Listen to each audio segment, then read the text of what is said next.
That is quite the snazzy hat that you got, Malcolm. Thank Hey there, you. Wayne. Thank you. This is a big day. It really is actually for wrestling, and it is a It very big is. day for WWE, It's incredible. and it's a very different day for AEW. So there's a lot to talk about. We're going to be talking about, for those that don't know, we're going to be looking at Jade Cargill. We're going to look into the WWE wrestlers that got released. We're going to be talking about that. We're doing a deep dive in and dissecting the AEW women's roster this time, because I think with such a huge person moving out of the roster, that means there's room for people to kind of make their way. Yeah. And I want to Well, put her I in there think because it's going to be. We're going to. There's quite a few topics, conversations today, which is going to be really interesting, because I think they all connect in some way or another. that's the thing, and that's why, because I've been talking to you for a few days now. I think my voice just cracked, just hit puberty again. So I've been talking to you for a couple days now about like doing a Call of Wrestling one, and we just really had ideas, but there was no real kind of like headline topic. And this is a headline topic. This is major news. So this news is almost as big as when WWE signed Sting. Except I cried when that happened, and I'm happy with this one. I was not happy when WWE signed Sting, not at all, because I knew. I was surprised he actually did it because he said he wasn't going to. But I guess he was desperate in a way. Well, I mean, like, yeah, like that, and it was the one company that he didn't do, and he's the company that's done that. Like, that's did it all. Like him and Christian, right? Like, there's not a lot of wrestlers that have done like AEW, TNA, WWE, and he's got WCW under his belt too, right? So he's got. How about this? Christian being the only attitude wrestler to actually be a champion now. I like that, actually. I'm very excited. I'm a huge Christian mark, so I'm a big fan of Christian. He's going to lose it, isn't he? He's going to lose it at Wrestle Dream because that's what it's building up to. It depending on what happens at Wrestle Dream, something can happen, and someone could come in, and we could see something happen. But that'd be great if that did happen. That'll be for another video. Right now, Jade Cargill has been announced for the WWE. For those that don't know, Jade Cargill was in AEW. If you have never watched AEW before, so Jade Cargill started out. She was a women's basketball player and a really, really good basketball player. Hey there, Alan. So she moved into wrestling at AEW. She came in with kind of like as a heel against like Cody and Brandy Rhodes with Shaq, actually, with Shaquille O'Neal. And she was fairly green when she started out, but she worked with Bryan Danielson behind the scenes, and it showed in her later wrestling. It really showed. And much like Goldberg, she had like kind of like shorter, like power matches that really heightened her what she could do in the physicality. As you can see on the screen right there, she's an amazing physical specimen of a woman. She's gorgeous as well. And she can, as despite what her detractors will say, she has become a fairly decent wrestler. Now, she's not going to put on any mat classics, but that's not what I would want having Jade Cargill for, even if she could. I don't want to see Goldberg putting on like 25-minute mat classics. I want to see Goldberg get boring like that Brock Lesnar one. Yes, come in, do what you do what you're good at, and work with that. Not everybody has to put on a Bryan Danielson match. Well, that's the whole point of being a powerhouse, isn't it, really? Is to get the job done as quick as possible. People forget, like one of the most popular times in wrestling was the Attitude Era, right? Like the whole like WCW versus NWO. Average match time, 6 to 8 minutes. And you know what? We had some good matches because we had some good characters, people that you could invest in. And I know it's going to seem a little bit like controversial, but with her right here coming in, I'm actually very excited. I want your thoughts first on where you think she is going to come into it in WWE. Where do you think she's going to go? Well, I would have said originally NXT for obvious reasons originally, but from what I've seen, it looks like they're really hyping her up because there's quite a few videos about her, like walking to the floor and say, it reminded me a lot of, the old SmackDown games where they'd go, oh, that person's here, and then you'd lose the title to them kind of thing. I've got a feeling she's going to come in and win a title pretty quickly. That's what I think. I kind of wish they'd have left it till not WrestleMania, till Royal Rumble. Because I think that would have been kind of like, yeah, but it's only a couple of months. It would be a great like debut, but we already know. Obviously, we can't do that now. This could have been an AJ Styles moment, but for right now, I'd say here's one thing I wonder, and I want you to get your thoughts on this, Malcolm. Nia Jax recently came back, right? And people are kind of beyond that. But she's come back. She's been squashing everybody like crazy. She's got a whole kind of Zoe Stark feud going on. And last night at Raw, she was like, I'm the most powerful person I've beat. You thought Shayna Baszler was going to be the big one. You thought like Zoe Stark was going to be the big one. I've squashed them all. I've squashed this person. I'm the most powerful person.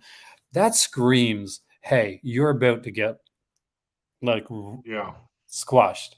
And by Miss Jade Cargill, because I think that if anybody, that's probably what's going to happen, has that look to come in and just like, and hopefully she doesn't get hurt. But all I think of Nia Jax is my hole. That's all I think about. I mean, like Nia Jax had an interesting start, but there's been a lot of like, unfortunate kind of like incidents in the ring, which I'm hoping like maybe since she's left, when she came back. Well, Pearl should be Becky Lynch thanks Nia Jax because if she didn't break her nose, she wouldn't have got the whole man run. That's true. But I think that scene where she's standing up, that bit when Becky Lynch is standing up in the, in the crowd, and she's like with all the nose running. That was one of the most incredible moments in history of women's wrestling. Now, with Jade Cargill, for those that don't know, I never saw her. She had a massive like undefeated streak in. Yeah, we're like 435 days or something. Yeah, and and until Chris Statelander came in and defeated her. And I saw something. The alien herself. Which was really cool. And that Jade Cargill came back in before going to WWE and lost clean to Chris Statelander. And a really nice match, actually, a really good match. And gave her kind of like props going out. Now, that's something that not a lot of wrestlers do anymore because everybody's all about protecting themselves and where they're going. They just look at Bret Hart. So I think we're going to get her come in and do kind of what she did in AEW. I think we're going to get her like, if you only watch WWE, then think of Asuka and the way Asuka like kind of started with a whole bunch of like wins. I think we're going to get a whole bunch of wins from her. Maybe she could win the NXT belt because who has that right now? It's Becky that has that now, right? Becky Lynch. Yeah. And can you imagine her like coming in like defeating Becky and like holding on to it? That way she could do NXT and she could still do the main roster. I think what's going to happen is she's going to turn on SmackDown and beat Roman Reigns for the titles. You know what? I would love to see that. Another Tessa Blanchard thing, right? In the good way. The good one. But like instantly he's done, like he's finished, like a finger poke of doom kind of thing. There's a question for you before we go any further. And this is a little bit off topic, but I want to say, okay, so Impact Wrestling still manages to do like the intergender wrestling. They do a lot actually. Like they have intergender tag teams, and like they've had like a woman as the champion, and Tessa Blanchard was like legit looked like a champion. No matter what you think of her behind the scenes, especially when she bent over. But no, she was great. She really was. So her matches with Sami Callihan were frigging incredible. Yeah, they were brutal. Oh, they were really brutal. Like Candice LeRae's really in PWG. So brutal. Do you think we could see any intergender wrestling ever in the WWE or type of? Well, we've seen it with Beth Phoenix in the past, haven't we? I mean, yeah, but not like. You mean proper intergender? You mean like for the titles and stuff? Yeah, like the last time, like we've seen China do it the Intercontinental Championship. Let's spin it. Yeah. Like I could see Well, I think Jade Cargill with the Intercontinental Championship. I don't want to like beat Gunther. I think she could beat Gunther. You know what I think she could beat? I think she could beat the Undertaker. Nowadays, no, I couldn't, but a lot of wrestlers could. No, but in all seriousness, to answer your question. That's like somebody coming to answer your question. Yeah. I think WWE is the only place that doesn't do an agenda anymore. I mean, when you think about Japan and when Ken Omega was over there, he was wrestling a little girl and stuff, and inflatable sex dolls and stuff. You know, like it's entertaining. It's fun. Pretty awesome, yeah. She was. You know what I mean? But I mean, like AEW doesn't do really intergender matches very much either. And I think it's going to come down to like when advertisers, and like they'll see it as, even though it's wrestling and it's predetermined on that, like man on woman violence, which I don't think it is. See, I like the deathmatch wrestling when it's man on woman, and they just like cut them up and everything. That's fun. I don't like that. I mean, like the barbed wire and the glass and you're like, what's his name? That guy, that crazy guy that like was in AEW. Nick Gage. Yeah, Nick Gage. You're a Nick Gage guy, aren't you? Yeah, and Nick Mondo and all these people. I like Nick Gage because Nick Gage is one of those guys that is basically the cheap man's Eddie Kingston. ECW is about as hardcore as I can go. And it's going to get a little bit noisier for a second, so I do apologize. Actually, I'm going to let you take over for a second and talk while I'm going to mute my mic for a second. All right. So, yeah, Nick Gage is like the cheap man's Eddie Kingston. And Eddie Kingston, I never really saw that great either. So, originally, I mean, Chicago champion and so on, and he's just doing really good, But, yeah, I think this is a great acquisition for WWE. I think it's a fresh face that we've not seen in WWE as well. And let's be honest, with all the releases recently, they need some good acquisitions. And I mean, like, I know some people are going to look at this and they're going to like, you film watch it is the rumors are true, and they're going to say like, okay, they took her, but they got rid of all these people. Like, don't like correlate one with the other. One has nothing to do with the other. Like, the people didn't get released so they could get Jade Cargill. That was a totally different thing altogether. I read a thing that said that she wanted $2 million and had to get rid of all the low card people to make that money. That is so sadly untrue. Like, all the people that got released, and that was planned as soon as the acquisition happened. Like, it came together. That was going to happen anyway. Anybody that comes in, the Bloodline storyline is so dead, man. It was so dead. What's a good storyline when it started? I'm going to be honest, the thing that's killed the Bloodline storyline more than anything, in my view, is that Roman Reigns isn't there every week. That's the number one problem with having a champion a long time not having them there all the time. And then the whole family feud thing. And I don't know why they never had a female family member in the group. It's like they should have originally.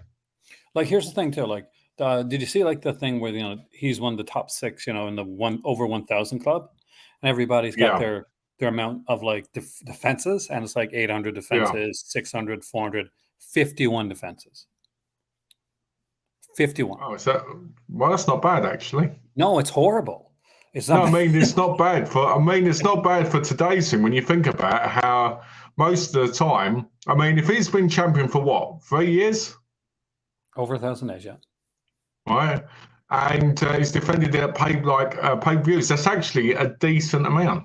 It's really not. But today, look at the other. Look at this. Like, look at how many times Orange Cassidy defended his championship in a very. Yeah, but he was defending it on the normal show as well. WWE don't like doing that most of the time. But that's not. Again, that's on them.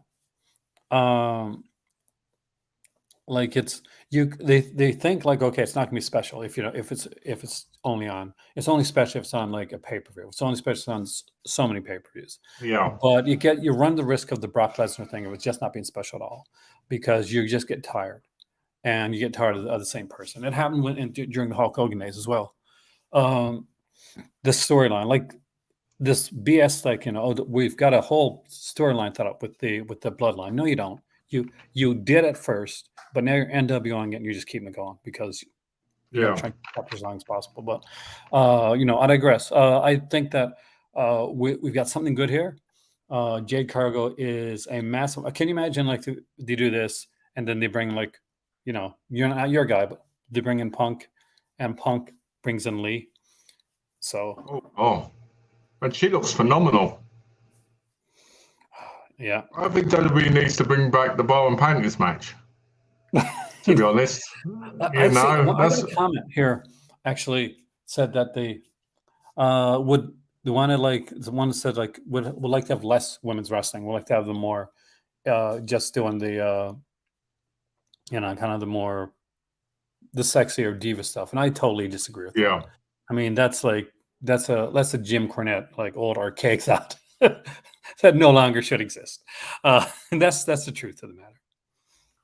We got some of the most beautiful female wrestlers back then, no? You did, but I mean, like, look at Jade Cargill. Like, I'm not sure about you, but man, yeah, she's on my list, man. She's, like, as Jericho would say, she's on my list. So you like women with six packs, do you?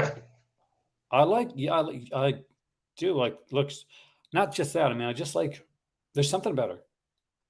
I can't quite put my finger on it, but, like, I think she's super attractive. I like the way that she does things. And with that being said, we did announce that they did announce a bunch of releases. So I thought what would be fun is for us to go through all these here. Now, I'm going to tell you ahead of time. I don't know every one of these people being released. You want to get Dynamite regularly. Where are you from, Film Watcher? Oh, TSN. So you're Canadian. Okay, Canadian. So TSN's a sports network in Canada, by the way, guys. Rampage does use an app. I didn't know Collision used the app. I used to be in Canada, Film Watcher. I'm in Morocco now, and we have IPTV. So I watch it on the channels that they come on. Newfoundland. All right. Okay. Represent Newfoundland right here. I'm actually visiting there soon. But I'd say if you got an IPTV, that's the best way to do it, because then you can watch it when it comes on. We were able to watch, and I was able to sit down and watch the pay-per-view, and Malcolm was watching it over there, where he was at, and but my IPTV went out, so I had to pay for it. So crap that. but we were watching, like, All In, like, and, like, kind of tweeting back and forth. So I thought it'd be fun to look at and I got this fun in no particular order. I just got men's and women's broken up, and I've got, like, the cheat sheet for the names. I'm hopefully going to get their names right. If I get one of them wrong, please, you know, correct me. And what I thought we'd do, Malcolm, is we'd kind of discuss where we think they could go, like, the best place for them, and if, you know, someone that we think could go anywhere, right? It could be, like, to catering. You never know. To start out, we started with Shanky. He was a big guy. They brought him in. I think they brought him in for, like, kind of the India shows, like to kind of, like, court India. Yeah, they brought in quite a few, didn't they, for those? They did. Didn't he win the? Oh, he won the competition, didn't he? He did. India. Then they made him Dancing Shanky. Remember that, like, Dancing Shanky? Yeah, because he was one of the 4 people, weren't he, in the ring for one? He was the one who won. I'll get into that in a little bit, but I can tell you ahead of time, I do kind of agree with that. But I think he's an okay wrestler. He's got a great look. And I'm serious. If they can keep a Moss and not keep Shanky, like, freaking, are you serious? Yeah. Like, a Moss is a wreck in the ring. I'm sorry, he is. Now they do have that wrestler, that tall guy in AEW too, but he's just better utilized. You know what I'm talking about? Yeah. I know what you're talking about. Yeah. I can't remember his name. I do apologize. Ryan Nemeth is Dolph's brother. Yeah. Don't worry, we're gonna get to Dolph. But Shanky, I'd say right now, I don't know. I mean, if Impact, maybe I can see him on. I could see him on Shimmer. Boomer is like the all ladies wrestling, by the way, guys. For those who don't know. No, I'll be honest with you. I think he could be in. I think he'll go in Impact, but if he goes on a more indie, level, like more indie, I reckon I could see him go being like on the Ring of Honor roster thing, kind of thing. Yeah, if they keep them separate. It would work towards like getting somebody good that would kind of like help him, kind of utilize his skills a bit more. Yeah. And this is who's that? This is let me get the name right here. Bryson, is it Bryson Montana? Is that who it is? No, Quincy Elliott. So it's Quincy Elliott. So that's the guy there. I think he's going to the moon. I know nothing about this guy. I'm going to apologize, guys, ahead of time if this is your favorite wrestler, if anybody knows who he is. Look at Shotzi's face. I don't know who this is. Do you know at all? He's going. I think this guy is going to be on like the really cheap indies. Because I just think he's going one of those really silly gimmicks that nobody cares about. Because from what I see, he doesn't look like he's in shape for wrestling. He doesn't look like he's got the look. That's probably why they put him with Shotzi. So, but he'd have somebody there to bounce on. That being said, though, like I've seen some guys, like bigger guys like this, like back in the day, the Bam Bigelow type guys that can actually move in the ring, but I just don't know him. So if he can move in the ring, then I'd say, you look at going Japan or something like that and utilizing that way. Or maybe Japan is better for this style anyway, like kind of the look that he has. Because he could actually kind of like hone it a bit. Or I don't know the wrestler though, so I do apologize, guys. So that's like that's a blank for me. Okay, now here's a guy that I don't know well.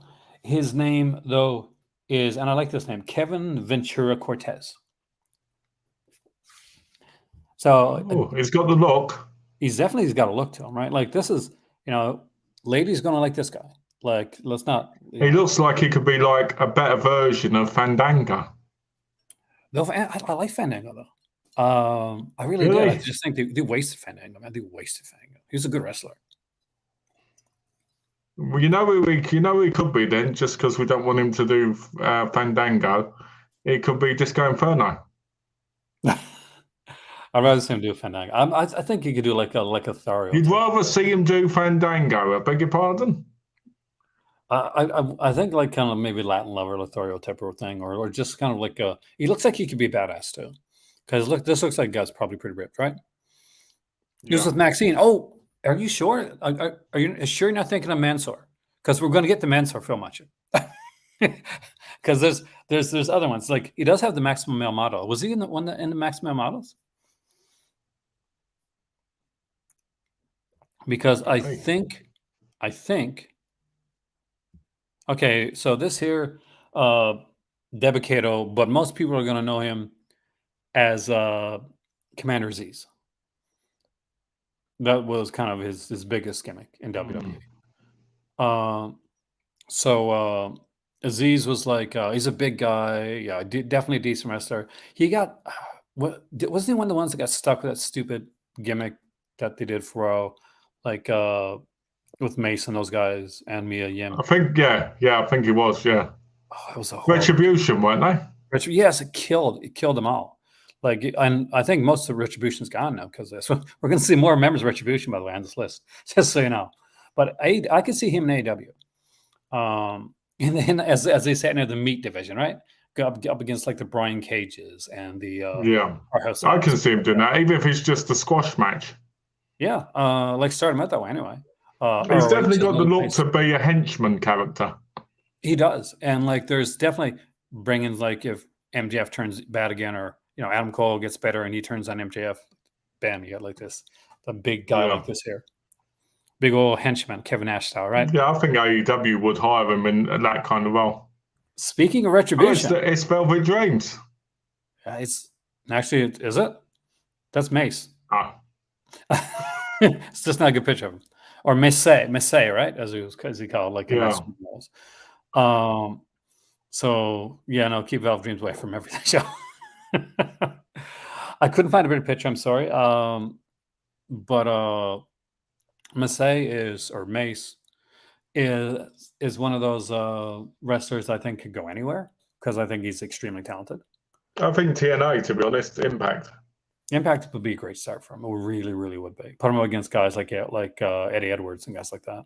Yeah. Put like Alex Shelley and all that. I think that would be the good kind of place to rebuild. Speaking of that, Commander Aziz back there, put him in up against like Shelley. Like, because Shelley's pan is kind of cocky, like heel type, like guy now, where you're like, okay, the belt's mine type thing. Maybe somebody like a Mace or Aziz could come in and help him. That's a good idea. I never thought Alex Shea would ever be a world champion. Here's one that surprised the hell out of me, because I think this guy had loads of freaking talent, and I think they made a massive mistake getting rid of this guy. This is Mansour. Mansour got stuck in Maximum Male Models, and that should have been a gimmick that killed everybody's career, but it did. He made it work when it shouldn't have worked, and him. So I think he's really talented. I think AEW should pick this guy up, and if they don't, then Impact will.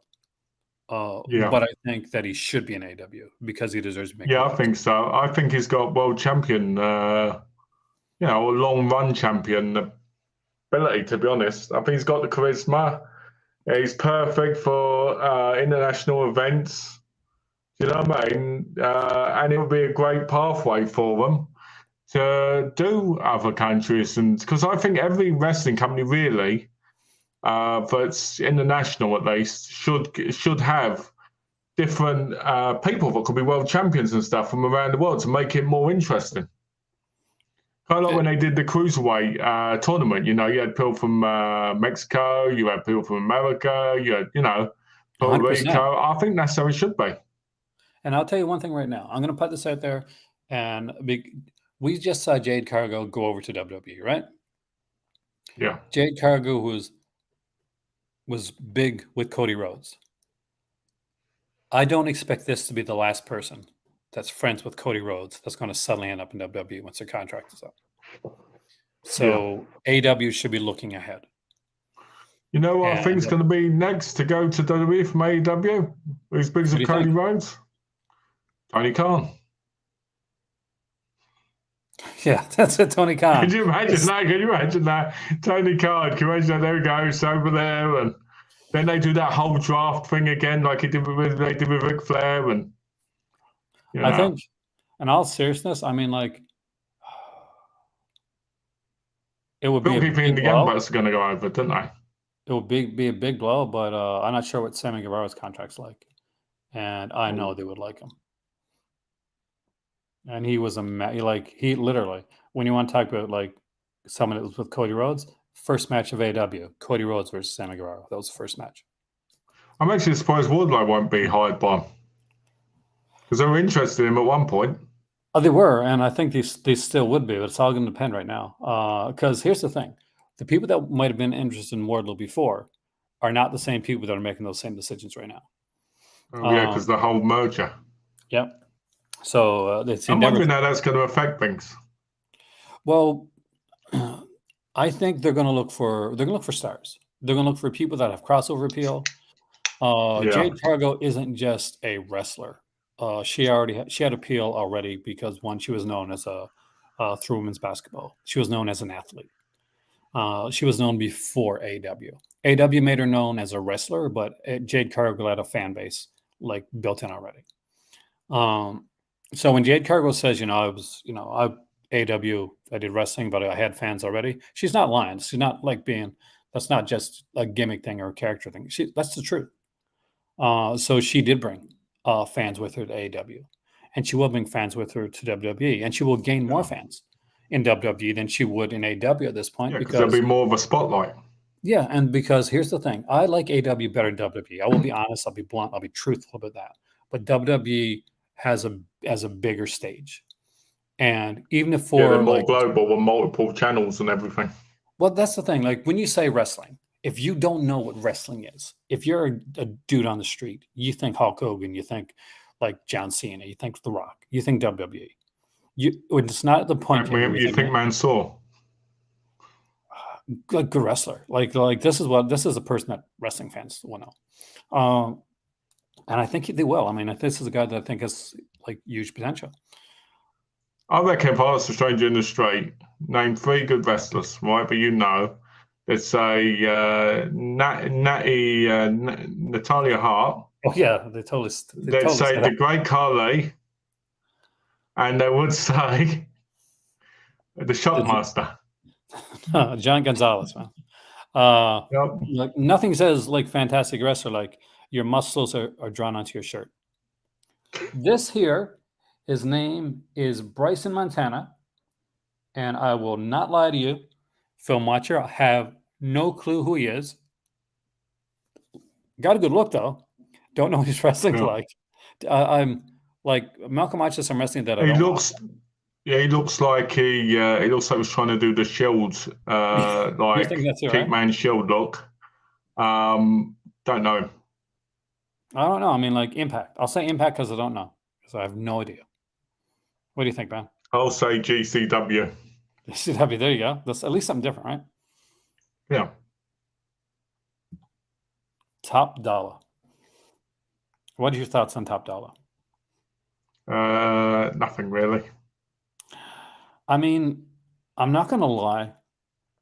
The most talented member of that group is already in AEW. That's Swerve Strickland. Yeah. No shade on Top Dollar. He's okay with what he does, and I'm sure he's Impact bound. That's where I expect to see him. Yeah, because it's the new. It's the new Tyrus Clay, isn't he? Oh, pardon? Is it Tyrus Clay? Is it Tyrus? You know, the dinosaur, Tyrus. Oh, no, it's not bad. It's not that no, it's not that bad. No, I mean, I think, who's left with Hit Row? So Top Dollar is gone. Swerve Strickland's already gone. So, he's already in AEW. We want to Hit Row. And, God, I got to look so much. I can't remember who was Mia Lim in that? She was, actually, I think. There was a girl in Top Dollar anyway. In Top Dollar. So you think it's like Bon Jovi, where the group was called Top Dollar? Okay, here we go. Hit Row. Oh, Ashante. So Ashante, Adonis. Let's go. Members. There we go.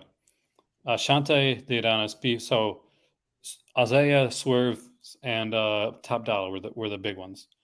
And they're both gone now. So there's a possibility to go to AEW if Swerve puts in like a word for him there. If they got along. I would say probably on a lower card, like maybe lower to mid card, but maybe on the dark matches. All right, I'm gonna let you. New Japan bound. So this is Aikiman Hero. What do you think? New Japan bound. Okay, I will go with that because I don't know who he is.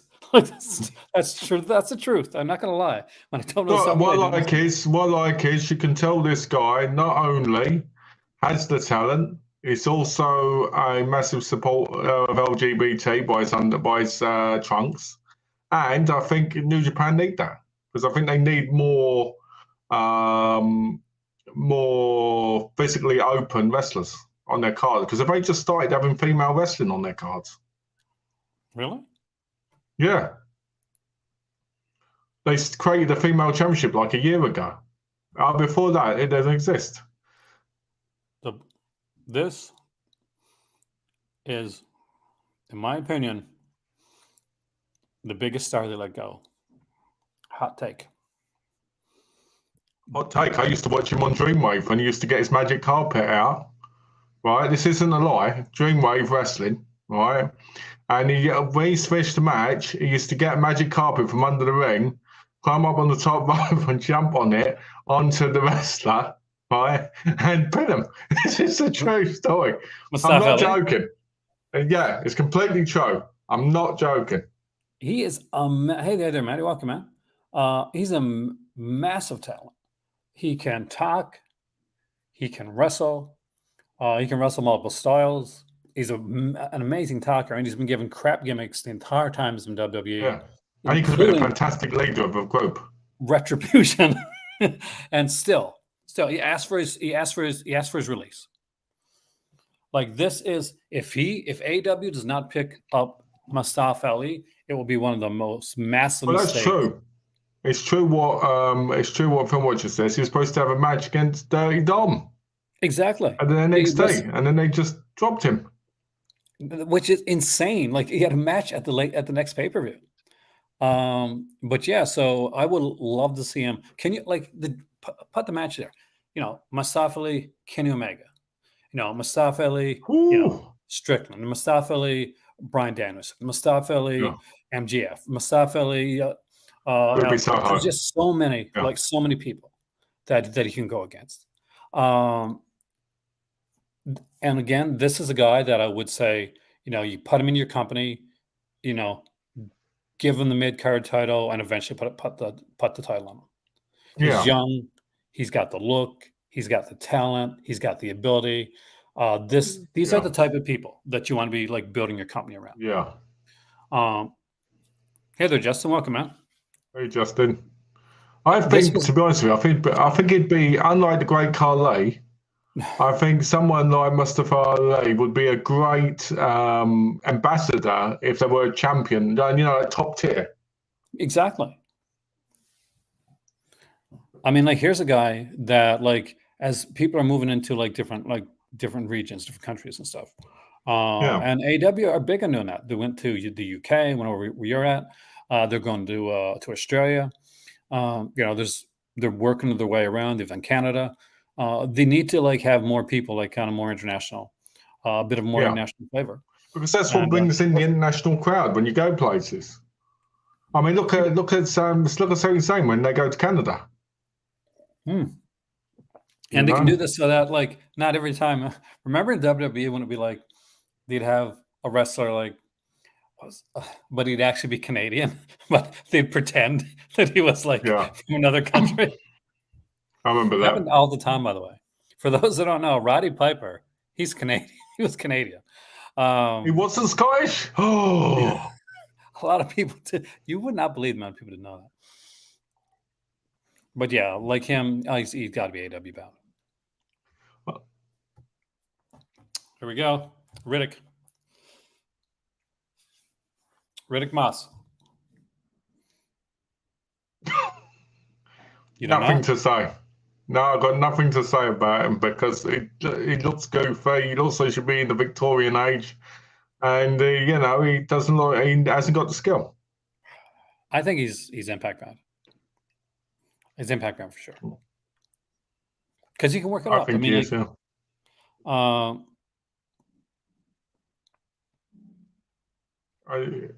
this is a big mistake. It was a massive mistake. Triple H screwed this guy over so bad. Here's a guy that not many people talk about the fact. Everybody talks about all the mistakes that Vince McMahon made, right? And people, but as he was so good, and he had such a cool gimmick. I love this singing on the guitar and everything. Yeah, kind of Walk with Elias. Then they made him Ezekiel. They made him his own twin brother, and then they just forgot about him. I really liked that with Kevin Owens wanting to prove he was the same guy. I really like that actually. But they just dropped that, and they just didn't It was like they totally forgotten. What a talent! Again, here's another one that I'm going to say is AEW or New Japan bound, for sure. I could see him. I could actually see him in New Japan. Oh, maybe not singing on the guitar, but the wrestling style, I could see it. He could totally be Bullet Club, and I mean, as a making Bullet Club, again, noticeable again. Creative Justin Evans, creative. That's lack of creative, Justin. That's lack of creative. No, it's not that. It's not that they haven't got credit for him. It's the fact that they didn't make an effort with him, if you ask me. You know, they come with all these silly ideas, and it's like actually work on something real. Like, I mean, are you big mistake? A massive. There's going to be more mistakes, by the way, guys. You can say, but there's this like Mustafa Ali is another big one. Good Shelton riddance, I say. Benjamin should have been a lifelonger for them. They couldn't use him every once in a while. They can have him backstage. They can have him coaching. They can have him teaching. What the hell were they thinking with this? Like, I think they made the right choice with Shelton Benjamin. No way. He hasn't been. Like, I'm going to be honest with you. He hasn't been good in WWE since his mama left. That is not true. I mean, like he literally just came out of like a massive group, which they screwed over, by the way, with Bobby Lashley. The Hurt Business. That not only is he talented in front of the camera, Malcolm, he can do stuff behind the scenes. Because when you're looking at wrestlers, especially wrestlers that are coming to Shelton Benjamin's age, because he's getting older, right? Then you got to be looking for guys that can do stuff behind. You got to be looking for guys that can make matches. I'll be honest with you. Bring up the next generation. I'll be honest with you. I will, just like Matty listen to Bobby Heenan one. I listened to one with Kurt Angle. Kurt Angle said Shelton Benjamin was up there with him in the actual wrestling. You know, proper wrestling, not the professional wrestling, but the actual, American wrestling. So I think they could have had him as a backstage person, like at the performance center teaching. That's exactly what they should have done. I mean, like it's okay to have like taken them if they want to take them off camera, and because there's people behind and backstage that are not as good as what Shelton Benjamin is. So I don't, Matt Bloom's okay. I'll be honest with you. I'm glad they didn't get rid of what's that guy's name? The other one who was in the Hurt Business. Oh, he was Caleb Connolly's partner in PCW. What's his name? The other guy. The one that talked?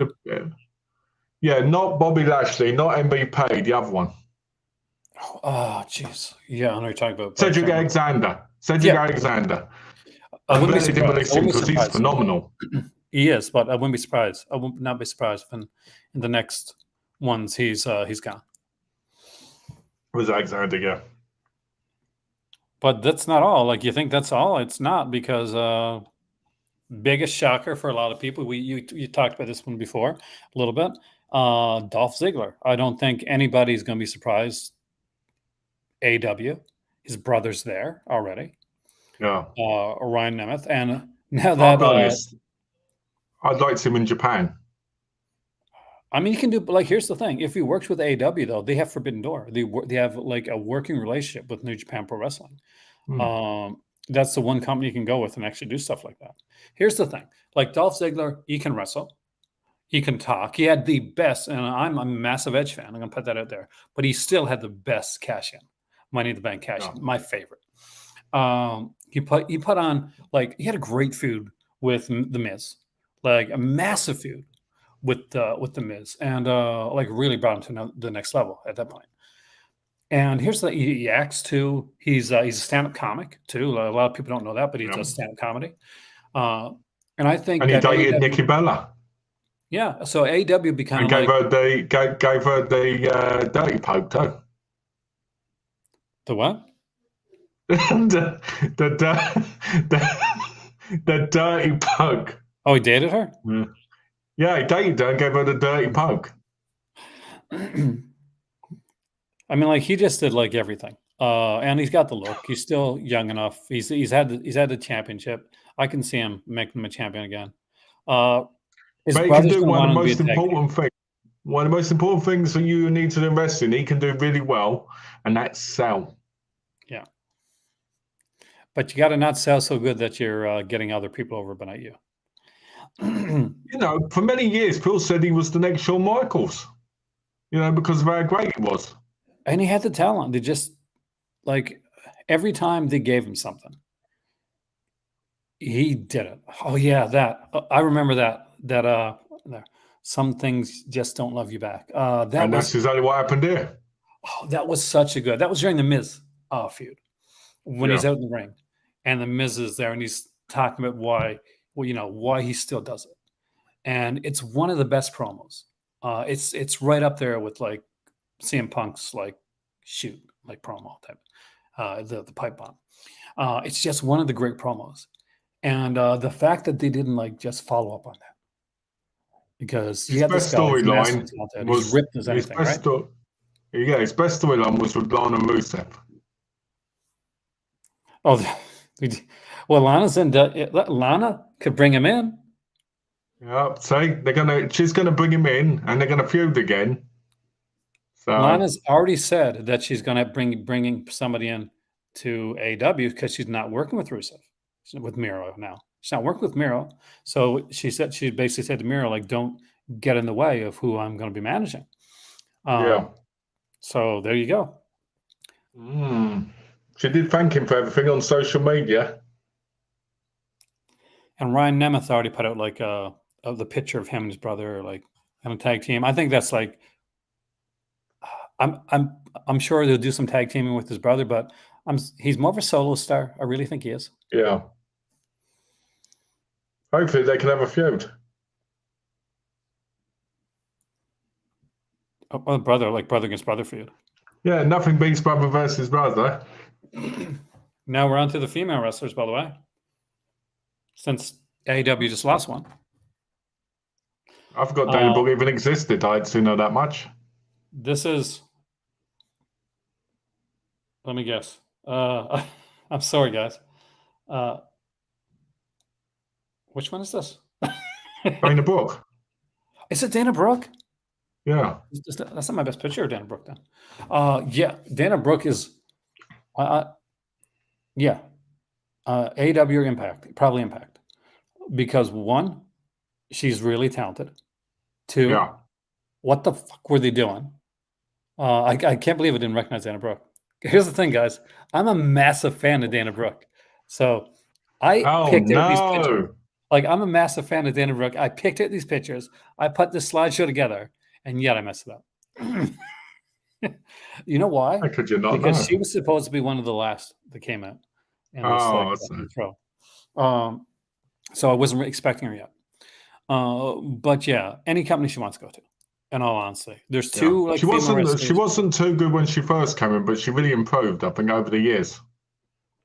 I mean, she really did. I mean, she started out like she was pretty green, but like a lot of them are when they come into it. But she did a lot. She was in WWE for quite a while, and all. Oh God, yeah. She did a whole bunch of storylines. She did everything. Now,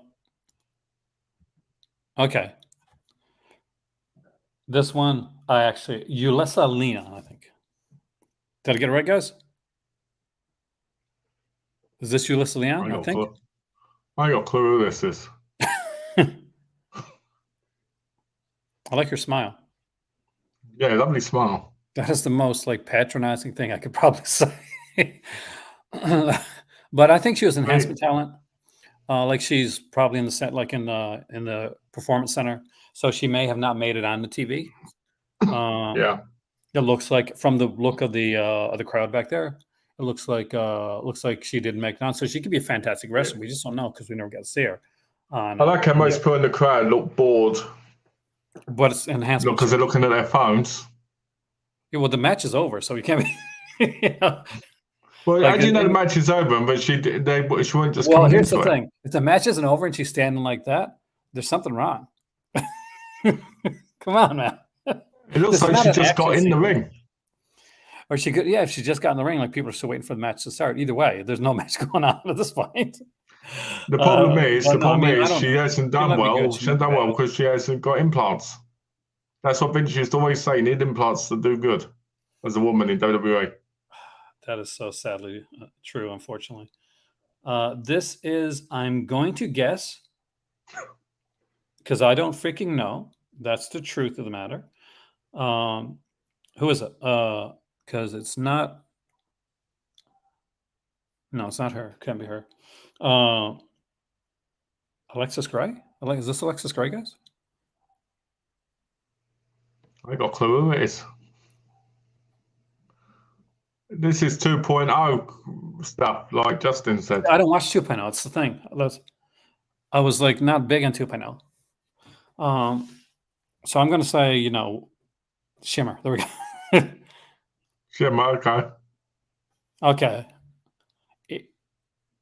Here's That's a message. obviously Emma Tennille thingy. Emma. Dashwood. They screwed up Emma so bad. Do you remember? Do you remember when? Because she was hot. Like she was like. It was very hot. Yeah. And so she goes out. She's hurt, right? She's injured for a bit. And then they start doing these promos. And there's these big promos where she's going to have this big gimmick change, and they're like doing promo after promo. They're hyping it up. And she comes out, right, for like 10 seconds. Yeah. And just walks back. And that's it. And then breaks her leg. That's it. Like that's it. Like she don't like no. And even before, no, she doesn't do anything. Then they're like, oh no, we're not going to do that after all. What the hell? What the hell? What the hell? like it's like when freaking Dustin Rhodes went in a 7 in WCW, and like they did like massive amounts of promos with like 7 and having like standing outside this kid's window like a creeper and stuff. Then they had him come out with his makeup on and the 7 gimmick and the hat and all that type of stuff, and it was like, I don't like this gimmick, and walked out. Like, what? You wasted my time for weeks. Emma. She's Australian, isn't she? She's Australian. If AEW doesn't take her, it's massively. Can I just say, look at this picture. I wish I was down under. She's a great wrestler too.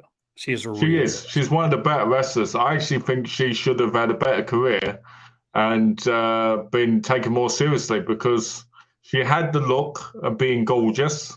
She had the style. She could wrestle. She's got personality. She's Australian, which means that, again, international appeal if they go to Australia, and yet they didn't do anything with her. They didn't. I mean, like, they wasted it. And aren't they? And if I'm correct, isn't WWE going to Australia soon? Going to Perth, right?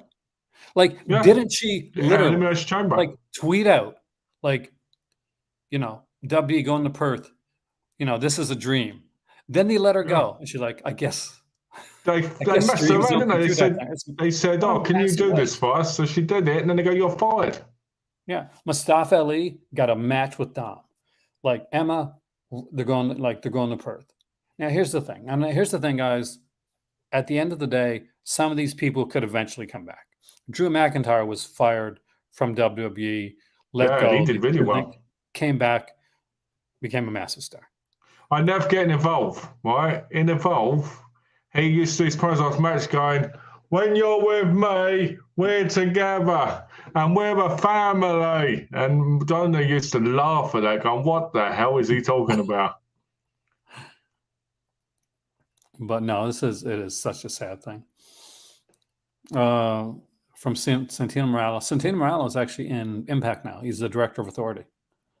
I watched the Impact 1000. The first. Who would have thought he wasn't? Who would have thought he wasn't? Who would have thought he weren't Italian? Oh, Santino Morales. Yeah. Is he Italian? Apparently not, because he doesn't have the voice. What do you mean the voice? What I want to know is this. What I want to know is this. It's Santino Morales. Yeah. What I want to know is. When you hear that, you know someone's Italian, right? It's like, oh, it's me, I'm all this, right? And you're like, that's obviously Italian, right? Let's find out. Actually, apparently not. Yes, Santino Morales. He's got the Italian name. That's the Italian name. If that's his real name. So, Santino. He's Canadian. Sorry? Yet another Canadian. He's from Mississauga. Actually, he used to live there, Mississauga, Ontario. But like, he's been billed from Italy all the time. His birth name is Anthony Corelli, so he probably is like, partially like Italian, like Canadian Italian. So I told you. But yeah, us Canadians, man, just pretending to be from other countries for as long as you can remember. See, I wouldn't say there's anyone else here. I think Emma was the last one. Yeah, she was the last one. That's all the releases so far that we know of. Now we're not finished though, because I do want to look at AEW lost Jade Cargill, and I want to look at what AEW has in female wrestlers. And way I too want your many, thoughts, but they're way too many, but they don't use. because I At the know minute. one thing I will say is I know the AEW female roster pretty well. Like, yeah, we're like that, right? Like, but you know what I mean. Like, I know who. Like, I'm up on the wrestlers. I didn't have. Where's Matt Riddle? Yeah, he didn't show up. I must have missed him. Yeah, Riddle. So Matt Riddle, what do you think? Good riddance. I never liked him. Yeah, I gotta agree. You know, this whole, oh, bro, and all this, you're like, oh, get off. What are you getting on the scooter for? Go on, get off the screen. And the thing is, he slapped Gunther, didn't he? Here's the thing. Matt Riddle has, without getting into it, Matt Riddle has some problematic stuff behind the scenes, right? We've all heard about that. Not like one, Yeah. but multiple problematic things behind the scenes. And also, exactly. There's no way in hell when that merger happened, and when WWE and UFC, I'm going to put that there, UFC came together with Dana White, that Matt Riddle is going to stand there. Because Dana hates him. Justin said, and Justin's 100% right. Yeah, Dana White freaking hates Matt Riddle. He has serious beef. And I'm not often like they're like saying, "Yay, Dana White," but at this point, I really am. Because where can he go? Like, people say, he can go to AEW. I think it would be a massive mistake for AEW to take Matt Riddle, and I'll tell you why. Yeah. Because he's a publicity nightmare. He is the worst possible person to put in. The only good thing about Matt Riddle's career in WWE for me was Randy Orton with him. Yeah, that was it. The RK Bro thing. And that's because of Randy Orton. Yeah, and Randy Orton's still there. Could you imagine them letting Randy Orton go? That ain't gonna happen, is it? Nope. Now that's a true legacy wrestler, like The Undertaker in a lot of ways. Yeah. Well, killed by Bob Orton's his dad. That's what I mean, But like, can you see Edge, by the way, before we go to the women's wrestling thing? Can you see Edge coming to AEW? The only way I can see him come to AEW is to do something do a final match thing with Christian. But because, you got to remember, they started wrestling together, and he might want to end it with him. He had the greatest match of all time in WWE. And just to say it, that was a shitty match, man. That was not a good match. The one that was with Randy Orton. Speak the devil. Yeah. Oh, you're talking about the Backlash one. The one that was literally called the greatest match of all time. It was bad. The one where they went, that one. Yeah, that was awful. I just want, if Randy Orton leaves, you're done. Like, there you go. I mean, like, I can see him retiring, like doing stuff behind the scenes. Randy Orton, I don't think he has a lot of passion left, and I don't blame him. He's not been used. You say that because he said in an interview recently he had more passion for wrestling than he ever has. Maybe he will now that Matt Riddle's gone, because the albatross on your neck is no longer there. One of the things I loved most with Randy Orton recently was when he joined the Wyatt family, and he set fire to the barn thing. And then as it was on fire, it was like this, and you saw Bray Wyatt freaking out. I love that. I would like to see more switches around with I want to see more like WWE wrestlers going to AEW, more AEW wrestlers going to WWE eventually. I want the WCW like WWF days where. Oh, you mean when they're on the same show, it's the same night and stuff? When you didn't know who was going to come, when you really didn't know. Jade Cargill was a massive surprise for a lot of people. That's true. That's true. Yeah. Same companies have a hardcore match tribute to Terry Funk. She's one table. Ridiculous, I tell you. There must have been I'm sure there was a real Terry Funk event for him. Charlie, right? Oh, that was so silly. I liked it, though. It was the best part about that was him and Mick Foley being a tag team. Like, it's like it had to be a Terry Funk decision, because I can't imagine like going to, or no, I can't imagine actually going to Vince McMahon. So Terry Funk he's a massive wrestler. He's a great name. And Vince will be like, I've got the perfect idea for Funk. We'll make him Chainsaw Charlie. We'll put a stocking on his head, and he'll go with a chainsaw. It'll be the perfect thing. It's like the puke thing, right? You gotta puke. Yeah. But for those that don't know, I'll never forget when they beat the New Age Outlaws for the belts. That was a good match, man. I like that match. That's the dumpster match, right? Yeah. Yeah, that's cool. Because if you remember, Mick Foley jumps off the stage into the thing and instead of win after pushing them off. Was that the one with the peanuts? All the peanuts packing was like. Yeah. Yeah. Yeah, because that's what garbage is. All garbage is peanuts. Yeah. Like, oh, what a surprise. And probably mattresses under them as well. 2024 will be interesting. Royal Rumble. It will be. Does anybody think CM Punk is WWE bound? There's been like rumors against it and rumors for it. What do you think, Mel? I hope not. Yeah, you do, but I don't. Don't get me wrong, I want him to do well. And I think CM Punk is a old school wrestler and stuff like that. I do, but I think the guy just can't control himself. And I think that's a lot of his problem. He can't control his... maybe WWE is the perfect place for him? Why? Because he can't control himself there either. Because he has no choice. And I don't think that's the case. I mean, like, here's the thing. Like, people like say what a toxic person like CM Punk was, and like how horrible CM Punk was. He didn't do this alone. I'm sorry.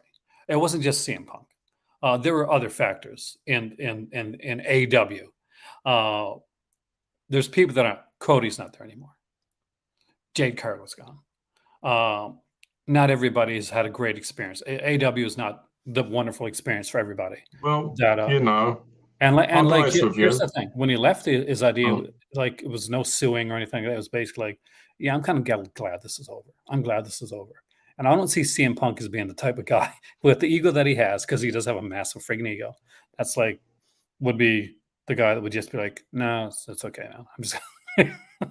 Well, I'm not going to say about CM Punk. I think he has reason for most of the times he gets angry and lashes out, but I think he needs to learn more self-control in himself as well. He does 100%. Like, they made a massive mistake. I mean, the Jack Perry thing. Jack Perry was an ass to do that, but CM Punk is an older, more experienced wrestler.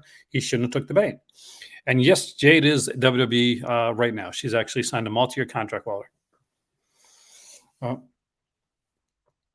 A 3-year contract. Yeah. No, Triple H. Triple H said it. So that's that's as legit as you get, man. It's on the WWE website. It's on WWE, like, on their thing. It started, ESPN put it at first, and then like Triple H confirmed it on the WWE Twitters. And then they showed pictures of her like going to the Performance Center, and like, it's been a big deal. Like, it's kind of like when Hulk Hogan went to WCW, except he didn't pay people to come to a fake parade.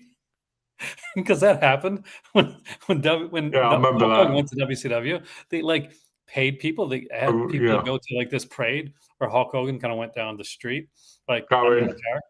And people were like, "Oh my God, look how excited we are!" No, people are actually excited about Jade. The one thing I will say about the Jade thing as well is she made a statement. I think it was on Twitter, where she mentioned Charlotte Flair. Ooh. Keep away from Charlotte Flair right now, please. Just say. So that might be the hint of where she's going to go. I think the blue brand is a good place for her. I would put her in there again. I don't know. I might put her in again, and I might put her in the red, because there's I don't know if I put her in NXT just because I think she's that big of a name. But if it's NXT, if it's Becky Lynch, Jade Cargill, that's a money match. But I think at this point, you should bring Jade in to like just steamroll over people, and that's not gonna be Becky Lynch right away. Yeah. So Jade should come in steamrolling over Nia Jax. Jade should come in, steamroll over a bunch of other people. It is weird. I mean, Dom is not like the greatest wrestler in the ring, but he's got like serious. If you're gonna say it right, it's Dirty Dom, all right? Dirty Dom. Yeah, because he's such a hardcore guy, right? I mean, like, I think it's bad. Personally, I get why Becky Lynch won, because it was the last one she needed technically to, be the Triple Crown or whatever it is, Grand Slam or whatnot. But I do think it's taken away from people that need more, more of a push there. Well, she's the man, I think she is the man, so she should win the World Heavyweight title. But actually, No, she never did. She was the one out of the horsewomen, but never won the title. I mean, like, Dom. What other belt you gonna put on Dom? Like, he's not gonna be Gunther. Hey, Dom. But what other belt you gonna put on? I mean, he's not gonna be Gunther. This is not a guy that I can ever see getting a world title. If like that'll be like a joke. You're joking. You're joking. Dirty Dom has all the talent his father had when he was 3 years old. Though I will say, Dragon Lee put off a hell of a match with Dom. Like that Dragon Lee, like Dominic Mysterio match was really, really good. Yeah, but you got to remember, it's they're both luchas. Well, also Dragon Lee. Yeah, but I'm saying Dragon Lee is a talent. Don't get me wrong, but I'm saying they're luchas as well. So it's, he's probably talked to him. Rey Mysterio was probably there saying, there would be a lot more respect there than, let's say, just someone else. Do you know what I mean? The fact that AEW lost Dragon Lee was a big mistake on their part too. Though he was in AEW first, by the way. But they messed that up too. It was a great movie star as well. Was he a movie star? Yeah, he was in a lot of the old Bruce Lee exploitation movies. Dragon Lee. You don't remember Dragon Lee? That's like it's like a dad joke. It's like sometimes it's a dirty joke from Malcolm. Sometimes it's a dad joke. That's your dad joke stage. I would say he's good. He's young. I can see like great potential with Dragon Lee. It was nice to see like one thing that like people say like it's bad for Dominic Mysterio to have this belt, but because he has the belt, Dragon Lee like wrestled on the main stage. I wonder if they'll bring his brother in. Dragon Lee's brother, Rush.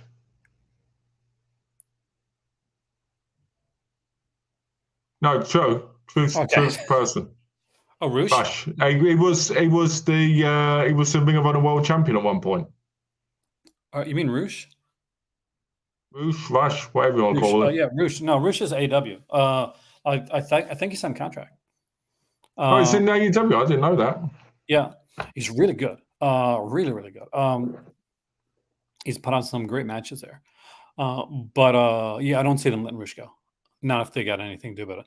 Only thing that I find is that Tony Khan seems to be way too nice when it comes to letting people go. He's just okay. He's just chill with it. It's like William Regal, you got a contract with us, but you want to go? Okay. Jade Cargill. Well, that's what they're saying there. People will say that Tony Khan's biggest problem is the fact that he doesn't understand business properly. And it's like he's playing with his toys in a way, and then just that. I mean, that is such a massive like here's a guy that like wrestling may be new to Tony Khan. Business isn't.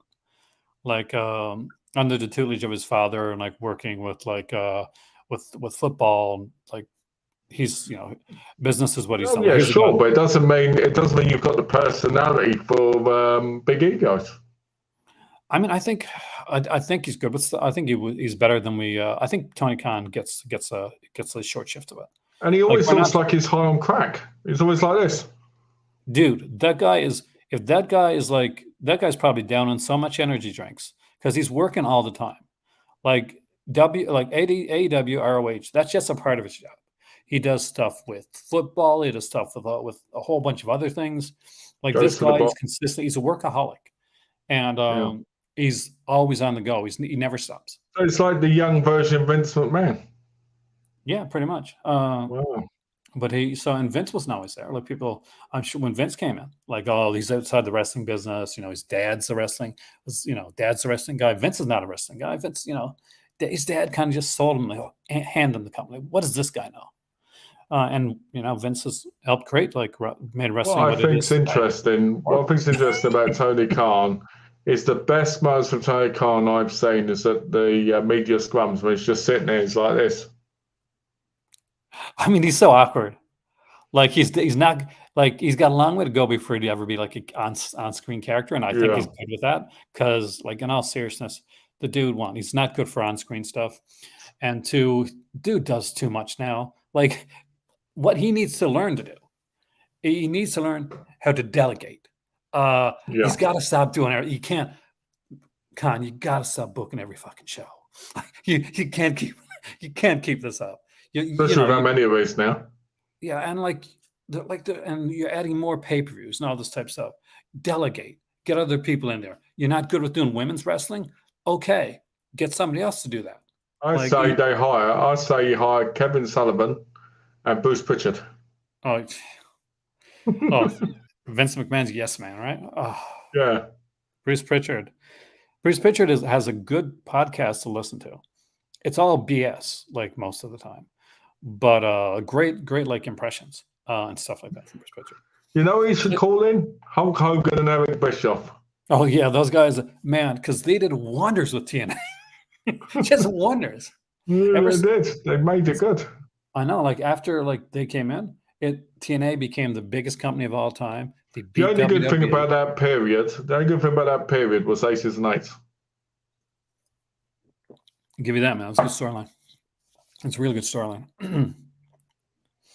And I love the after the bully reveal, where they have that whole episode where they basically throughout the episode they're explaining how they set everything up.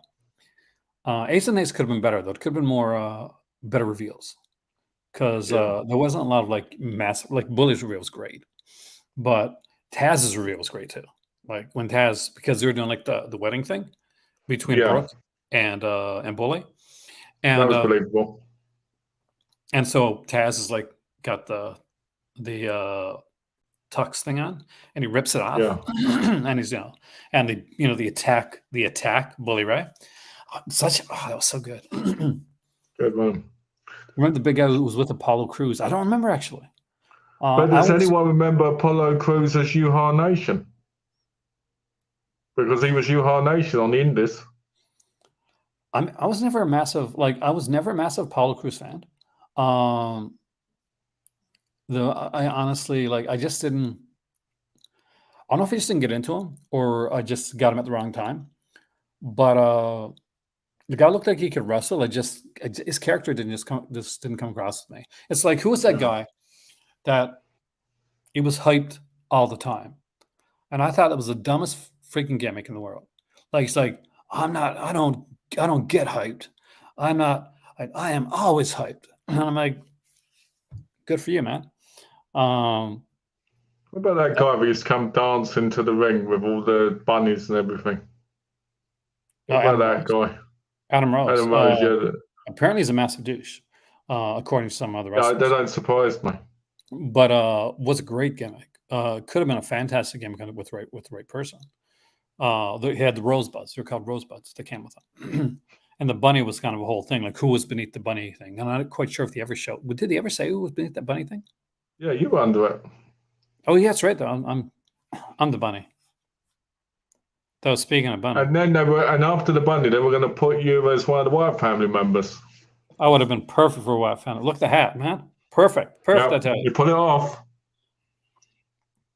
Abandoned. All right. They got some really good wrestlers here. There's some people I want to talk about. Some people I want your opinions on that we've never ever talked about on this channel. And for those that like this here, like the whole cult wrestling thing we're doing, something different that we do here. We're doing every once in a while. I'll like, share, subscribe, super sticker, super chat, donate, all that jazz. And above all, sit back and enjoy the show. I'm just opening up my thing here because I want to see comments while I do this. Jade Cargill, she is so hot. I said that out loud, didn't I? Mojo Rawley, that's what it was. You did. Mojo Rawley, yeah, I remember Mojo Rawley, yeah. He's got a forgettable face, that's the problem. All right. So we start off with the living dead girl, Abaddon. What are your thoughts on Abaddon? She's all right for trios. You think she's good for trios? I think she's really hot. She's scary, man. That's a scary. Like some people have gimmicks, like they're just like what's his name, PCO or something like that. PCO. Yeah, like he's got like a Frankenstein gimmick, right? But and it looks okay. That's the person who Rush beat for the Ring of Honor Championship. Oh, really? Yeah. But like Abaddon, like she legit scares me, man. First time I saw her on the screen, I was like, "What the hell, man?" Like her gimmick or like her makeup, and she's a decent wrestler. Yeah. I'm not sure LIC like of her like with a big championship run, maybe TBS title for a little bit. Yeah. But I'm not seeing a big run for her. So like we'll go right from her right over to Anna Jay. What do you think of Anna Jay? I actually like Anna Jay. I like her a lot. I think that she's got a good look to her. I think she definitely has a style. I think she can wrestle. Yeah. But it depends on if they give her the like Anna Jay is someone I think that was if she was in WWE, she'd do fairly well. Yeah. I'm not sure if she's going to be one of the people to come up and take over. Like as I think she's supporting talent, to be honest. Well, she's fair. good, but she just ain't good. You know what I mean? At least at this point. Like at this point, I would completely agree. I mean, eventually. Now, next one up is definitely, she's ROH Women's Champion, Athena Ember Moon. If you guys know her from WWE, she was she was fantastic in WWE. She was wasted there. She was wasted when she first came to AEW. Really underused. And it was only when she went to ROH that they really started to utilize her. And she's been really well utilized ever since. Yeah. I do think that as an ROH champion, like keep that on her for a bit. I can see her getting like crossing over to AEW and getting that championship as well because I think she's that good. I'm going to say this: a female, one of the best modern wrestlers, female wrestlers, was fantastic in Shimmer back in the day when she wrestled there. And I think has always been one of those female wrestlers that has always been forgotten kind of thing from WWE. And I think she needed to have a lot more pushes. And I'm glad that she's the champion of Ring of Honor. But at the same time, I wish she'd got more of a main title, like WWE on main brand kind of thing. WWE wastes, like Justin said it there, like WWE wastes the hell out of her. I kind of expected them to put the belt on her. Here's the thing. Here's one of Tony Khan's biggest faults is if he has an idea for, and one of his best pluses in a way, is he's very loyal. So if he has an idea for a storyline and he tells somebody, okay, you're going to be a person that beats this person. If you get hurt, okay, then it doesn't matter who comes in. You're still going to be the person that beats that person. So that means that storyline gets extended. One of the big things with Jade Cargill and her like the big massive like undefeated streak, Chris Statelander got hurt, and he wasn't going to let anybody else come in. And people came in. Ty Valkyrie came in. Athena came in. Like legit people that you could have easily beat Jade Cargill and kept her strong. Yeah. But he was so set on it being Statlander that he just. And then when she came back from the injury, she could have beat one of them. Exactly, that's the thing. And it was the way and you could have taken off her. You could have put the Jade Cargill could have went over and said, okay, I have the TBS belt. I want to go over to the AW belt, win the women's belt. Could have had, she could have done that. One of the biggest breakout stars from AW has been Britt Baker. Phenomenal. She's quitting dentistry to focus solely on women's wrestling. She's become a much better women's wrestler than when she started out. Yeah, definitely. She's always had that with the crowd. She's always had it been over with the crowd, but she's become a much better wrestler. Yeah, I agree. Her husband or boyfriend, Adam Cole, is in is in AEW as well. And it's nice to see when they get the very rare chance that they get to do something together, which is kind of nice. Which is always nice because you can really tell how much they love each other. They do. And like Adam Cole, legit, like the nicest frigging wrestler, like in the world behind the scenes. Like, and everybody says it and everybody knows it. And he's a guy that's played like bad guys, like in a large portion of wrestling. But you can tell like this is legit, like the nicest person in wrestling. One of the nicest things I saw was he played the AEW video game. And it shows the beginning of the video of it, the startup. And when he sees Britt Baker, he goes, oh, and there's this big smile on his face. And it's just such a nice, yeah, you're not a bad guy, are you? Yeah. Amber said it was Creative's fault. Triple H had a storyline, then Vince changed it and put her back to NXT. I am not surprised, Justin, about that at all. Film watcher, I can tell right now, the reason all those, the Walmart has too many Britt Bakers is because all the men have been buying them. Because they can't get with a real woman. We have one wrestling figure, by the way, in real life. My better half bought it, and it's Hangman Adam Page. What? Really? She's a real big fan. Like Kenna Meg's is her favorite. It's her favorite wrestler, but she loves Hangman. Wow, I'm surprised she's got a. What do you call it? One. Which one? Kenny Omega. Oh, she will have Kenny Omega eventually. Like, but just like she was at the store and like they had like some on like on sale, and she's Hangman Page there.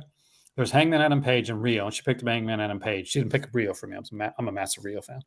Oh, Diamante. What do you think of Diamante? Alberto Rio. You want an Alberto Rio figure, do you? No, screw that dude. That guy can go shove the cool Japanese wrestler Rio. Nice. But Diamante, how do you feel about her? She's all right. I ain't seen much of her, but she's all right. Same here. Like, I can't give like much of a like. I like what I've seen, but that being said, I'm gonna say like until I see more, like she's in the right spot, I guess. Yeah. All right. Now we got one that did do a bunch and as a bit like kind of a statesman, I guess, or stateswoman.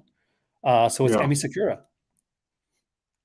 I remember the first time that I saw her in, I think it's the first time I saw her in AEW. She had this kind of like, was almost like a band leader type, like coat, whatever that she wore. That you know what I'm talking about? I get what you mean, yeah. Yeah, she was fighting against Rio, I think, at the time, and she was really talented. Decent, decent wrestler. I don't know about her being a champion, but I mean, she's the type of person that you can put into a match to make a match better. I think she's kind of like the Natty Neidhart kind of situation right now, where she doesn't need a title, but you're going to get a good match. 100%. And I really think that's where she's at. I think it's kind of sad because I think she can. But like Sheeta, for instance, there's another one I never would have expected. We'll get to her in a second. But Harley Cameron. Any thoughts on Harley Cameron? No. This girl surprised the hell out of me.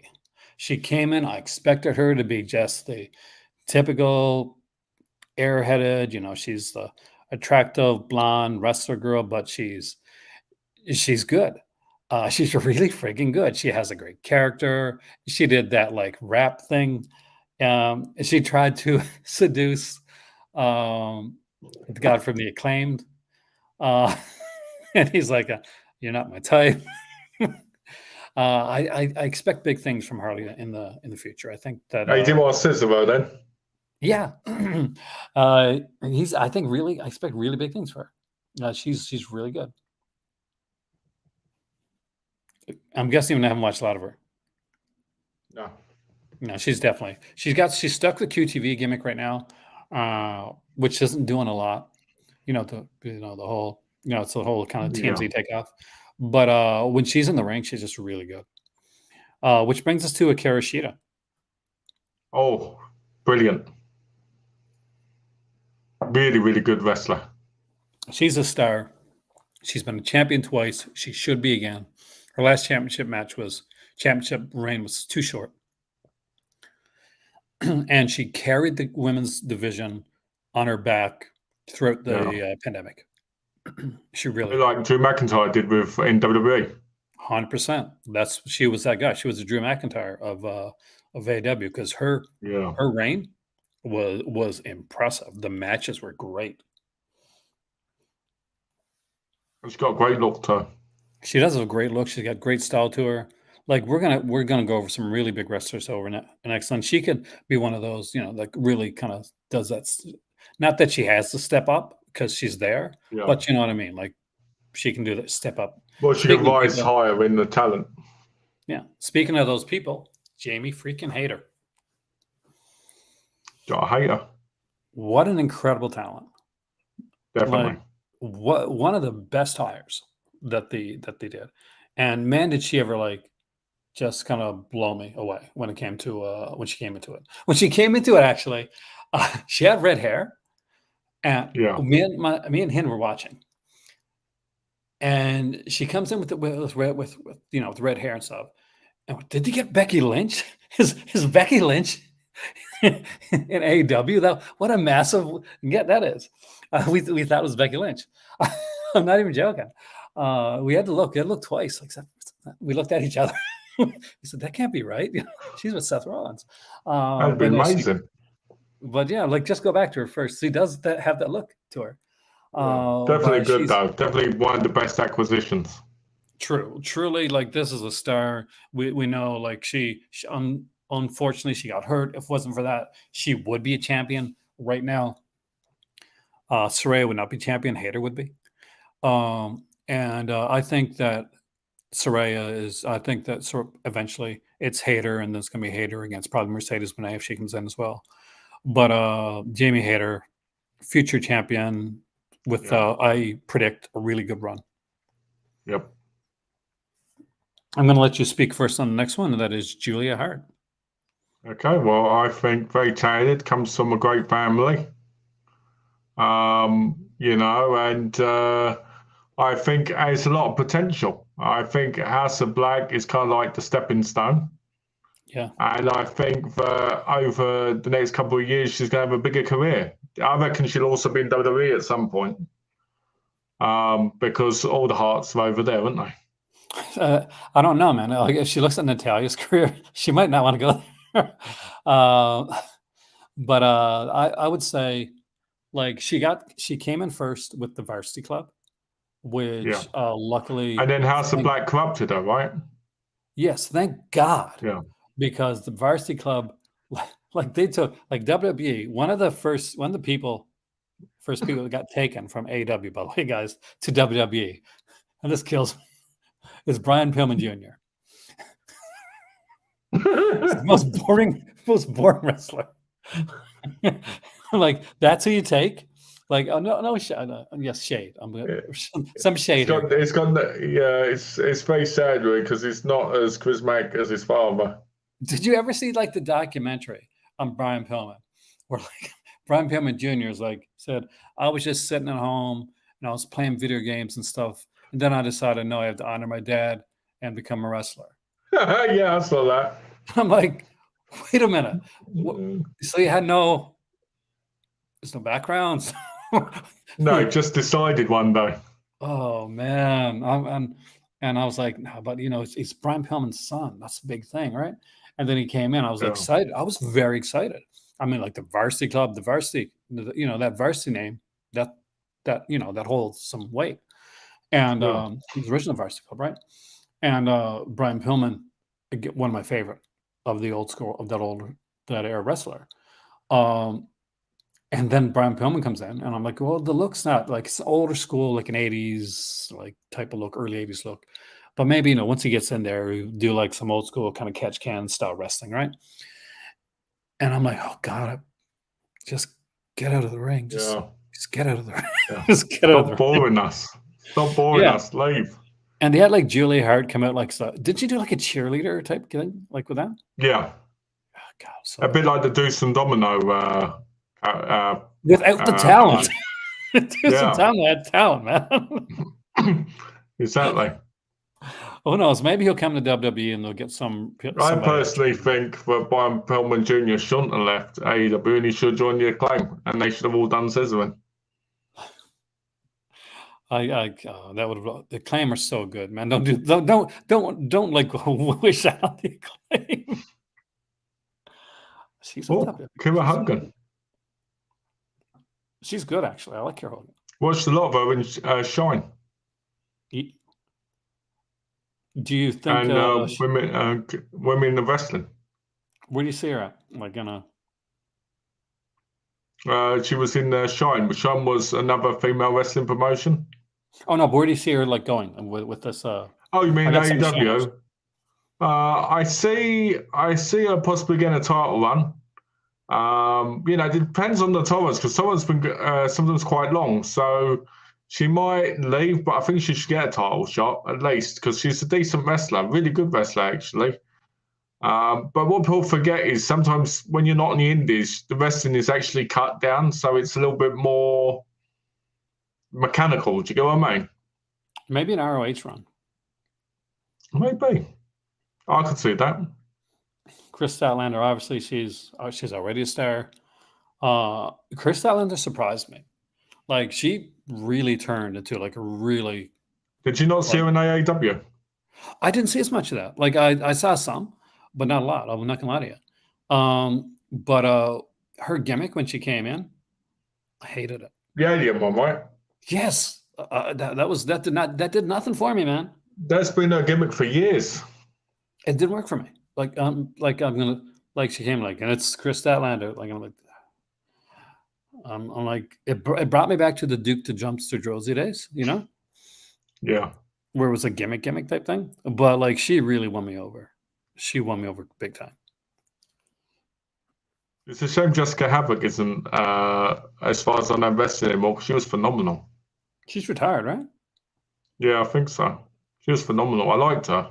She was really such a big powerhouse, So what do you think of Layla Gray? I see her career going in the adult direction in the future.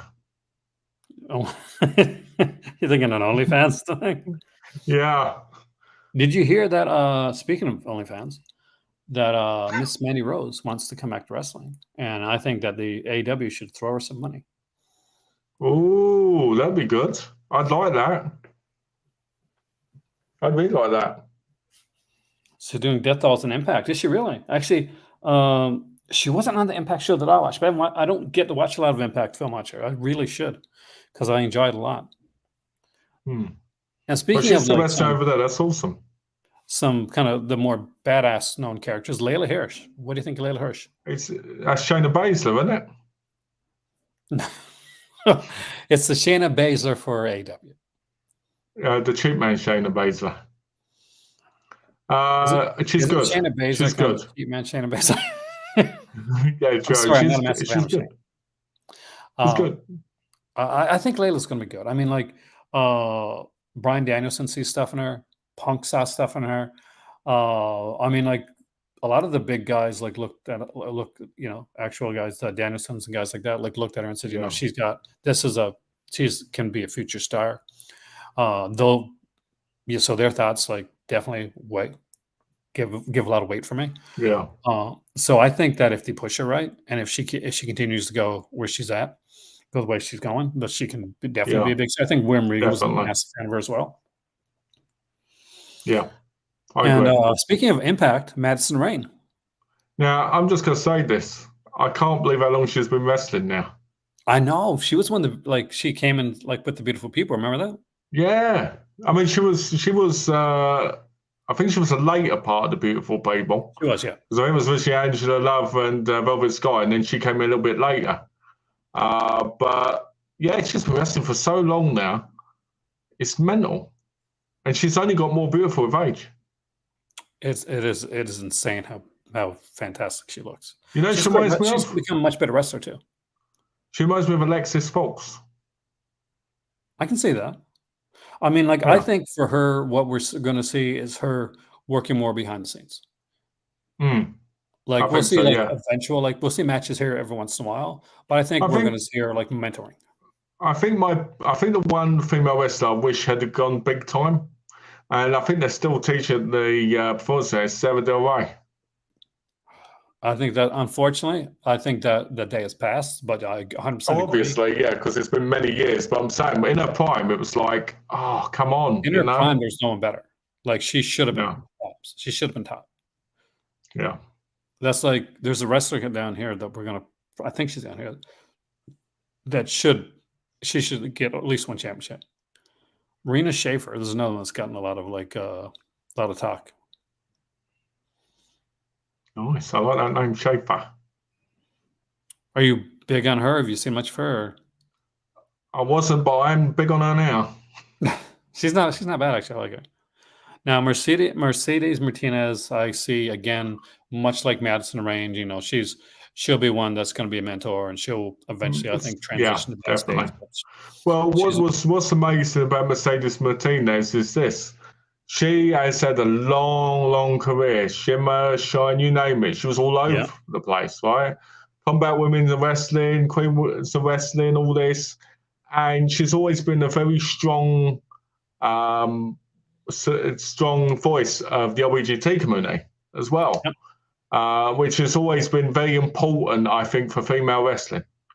Because there's too much of this. I've got to look good for guys watching. Do you get what I mean? And I think it's good that we've got. I think it's good that we've got more of that. Brilliant wrestler, phenomenal talent. Definitely should become multi-time champion in AEW because her title runs in the other promotions were relentless. I would love to see her get another title run. I don't see it. Like if she does, it's going to be like a short title run, because I think there's so many younger talent right now that she's going to spend a lot of time behind those scenes, like really making that talent so that they can be the next step. Speaking of people that are kind of important when it comes to the LGBT community, Nyla Rose. Nyla Rose, that was one, but wasn't that the controversial thing where they said about, I might be wrong, it's being trans, right? She's the first, kind of trans champion. Which I'll be honest with you, I think it's very impressive. It is really impressive. Her Twitter game is massively incredible. If you don't follow her on Twitter, you should. She's hilarious. Definitely a good role. You wouldn't, unless people pointed out, you won't think about, and that's important in this kind of, Exactly. And I see her being champion again. The same people are going to always have that same problem. And honestly, that's their problem, not anybody else's. That's what I say on that. Paige Van Sant. Brilliant on OnlyFans. As a phenomenal butt. Yeah, she does she gets naked on then, does things, or she was before she was on AEW. Brilliant, absolutely fun. I would love to wrestle her. And I'll be honest with you, I think she's wasting AEW. I think she needs to go back into OnlyFans and get on with that.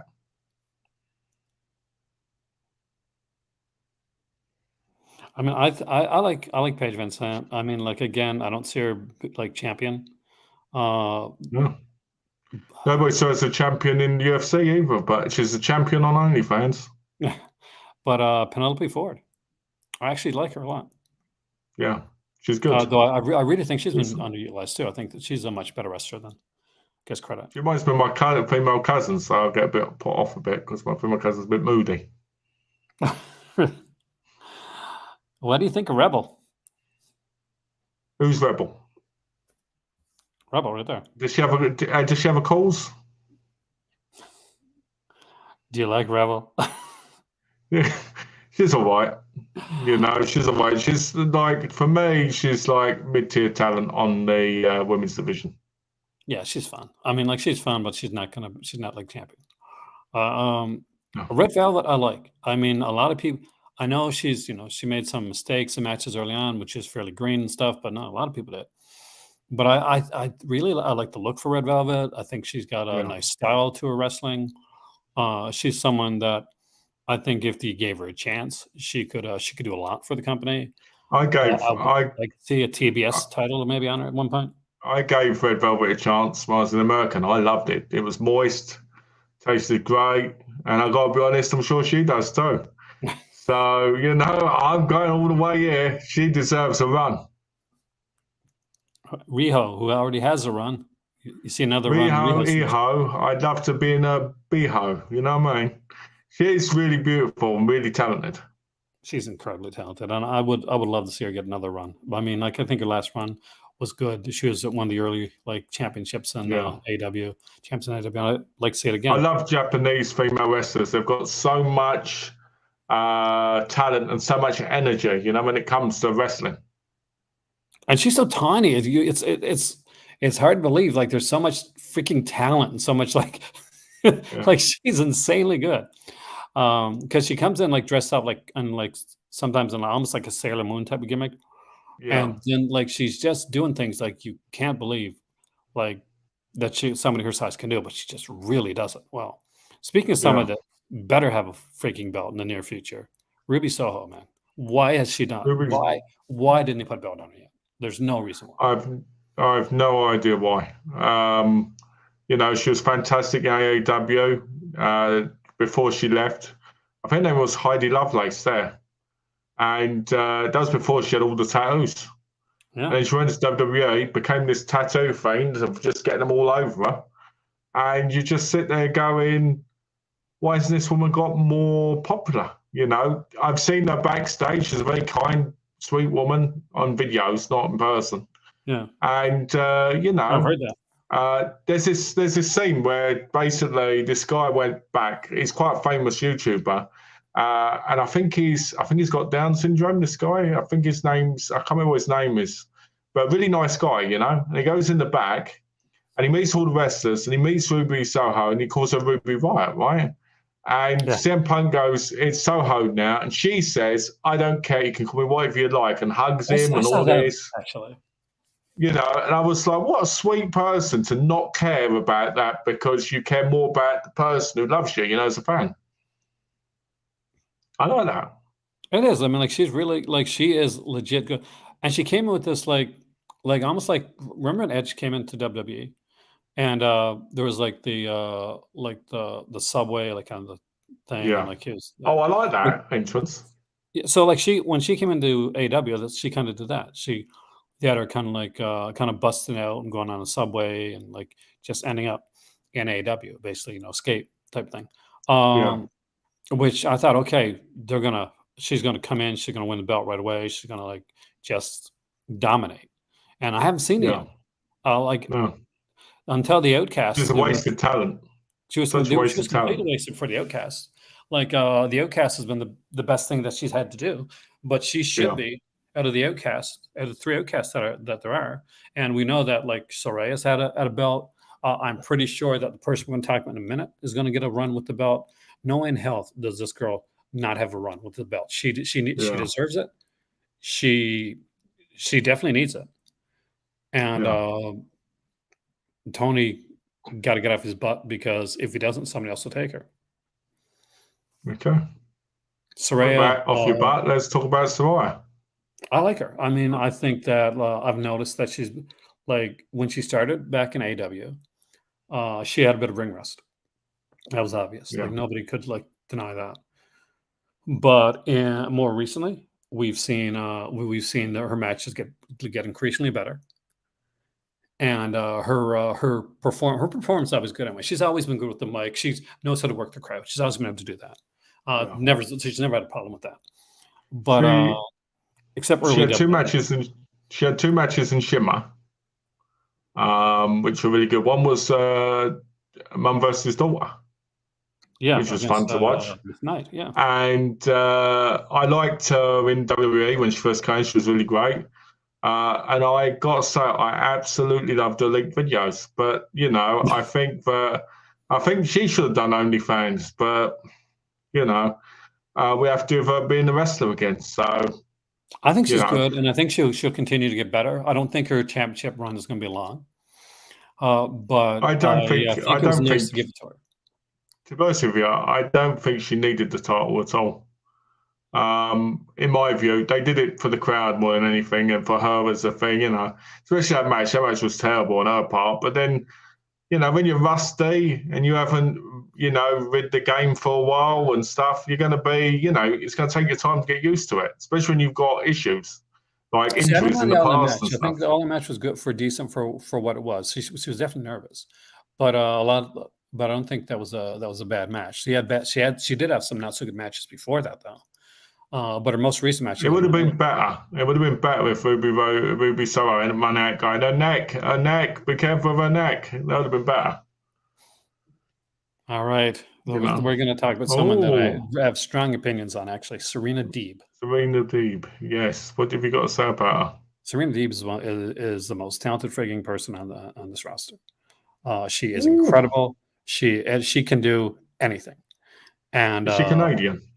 I think, but I can't remember. I love her. She's such a great wrestler. She had a wonderful feud, and I think that she was brilliant when she was bold. If she was younger, she would have. Yeah. She'd be a champion right now. No, she's American actually. But she should have been a champion. It is sad that she's not. I don't think that she will be now.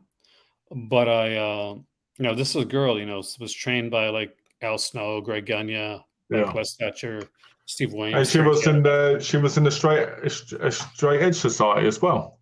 She was. She was good. Like she's been good in everything that she's done. But I think she really stood out in her feud against Sheeta in AEW. Yeah. That was a fantastic feud. Yeah. That was much must watch. Like TV. A bit like the old Trish and Lita ones. Yeah, very much like that. And so what do you think on Serena Deeb? I think she's always been a great talent. I just think age is catching up with her, sadly. The thing is, here's the thing. Like, I'd say that about almost anybody else, but not her. Well, I think that her... I meant for title ones. Title ones, yeah. No. But it's insane that she can still go the way she can go. That blows my mind. Speaking of people that can really get you going. I'll tell you something. She put the blue in the name. It should have been Sky Blue Balls. Well, okay, I'm not gonna lie here. She's hot, man. She's so hot. And she like 14 years old or something. No, she's not. She's like she just looks like young. But no, like anytime she comes on, her matches because like what other wrestler has as many like after Twitter? How many butt shot pictures are you going to see of like a Sky Blue match? More than anybody else, right? Yeah. But no, she's good. She's gotten really good. I do think she's going to have a belt. I do think she's going to be champion. She will. She's got the talent. And I think that is a girl that like WWE would make a play for. Would make a serious play for. They will eventually, and she'll end up in next. NXT first. Yeah. Like, but I want to see her get an AEW belt before she goes. Is that one next to Alexa Bliss? That is Taya Mello. She's actually Tay is like she's with Sammy Guevara. Hello. Sammy Guevara. Does she when she comes to the ring, do they go Tay Ho Mello? They should. You don't know this one, do you? I know she's engaged to him, isn't she? Yes, she is. Which is crazy because I'm not sure. Do you remember when his old girlfriend, was at the show, and in the middle of the ring, like Sammy Guevara like proposed to his girlfriend, and like less than a year later, he's broke up with his girlfriend and he's with her. Ooh. Yeah. Yeah, I remember that, man. But no, she has talent. I could definitely see her like if she doesn't have a belt. I definitely see her like a trios champion. Yeah, definitely. I do think it would be interesting to see like women's trios champions like as well. That would be cool, actually. I mean, they keep adding more championships, so why not? Taya Valkyrie. Taya Valkyrie, another technical modern legend of wrestling, female wrestling that is. Been all around the block.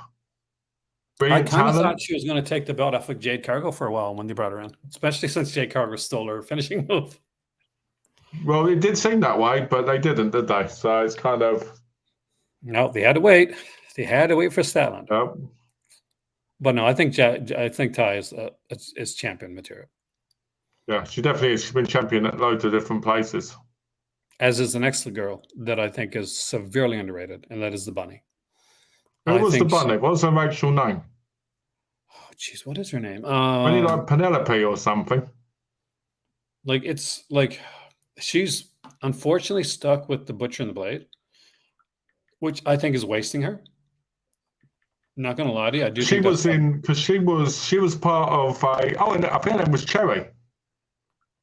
I think so. Because she was part of a tag team. Yeah, like she was actually she was in the Dr. Death movie, by the way. Oh, nice. With Full Moon. Yeah. And so was the Blade too.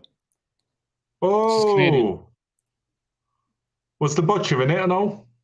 No, just her in the Blade, I think. She's Cherry Bomb. Yeah, I thought so. Yeah, she's been around the block. She was with Kimberly. Yeah, that's it, Kimberly. She's been around the block and very talented, as Kimberly is. If she ever comes back, Thunder Rosa. Thunder Rosa, I tell you, again, great talent. Has been all in many different promotions. I think she became the NWA Women's Champion at one point. She was in NWA Women's Champion actually for a while. Yeah, and she was in TNA, and she's just all around decent, really. But gets injured quite a lot. She doesn't get known for breaker behind the scenes. Apparently, they don't like each other. Yeah. Well, obviously, the next one's a star. Toni Storm. She 100% is going to be champion. She has the best gimmick in the AEW. She's the most over wrestler right now that they got on the card. And back up, tits out. Watch out for the shoe. It is such a cool freaking gimmick, man. And she's always like, she'll say it and then she'll go off screen. And the person will be there that's interviewing her, and all of a sudden the shoe will like fly at them and they're ducking. She is so good. She is so good in everything she does. WWE messed up big time with Toni Storm. She should have been like their main focus, but she wasn't. But she will be here. She's going to be a star. She's going to be a star for a long time to come. Definitely. Willow Nightingale. Well, I'm going to give you probably one of the best talents on the roster.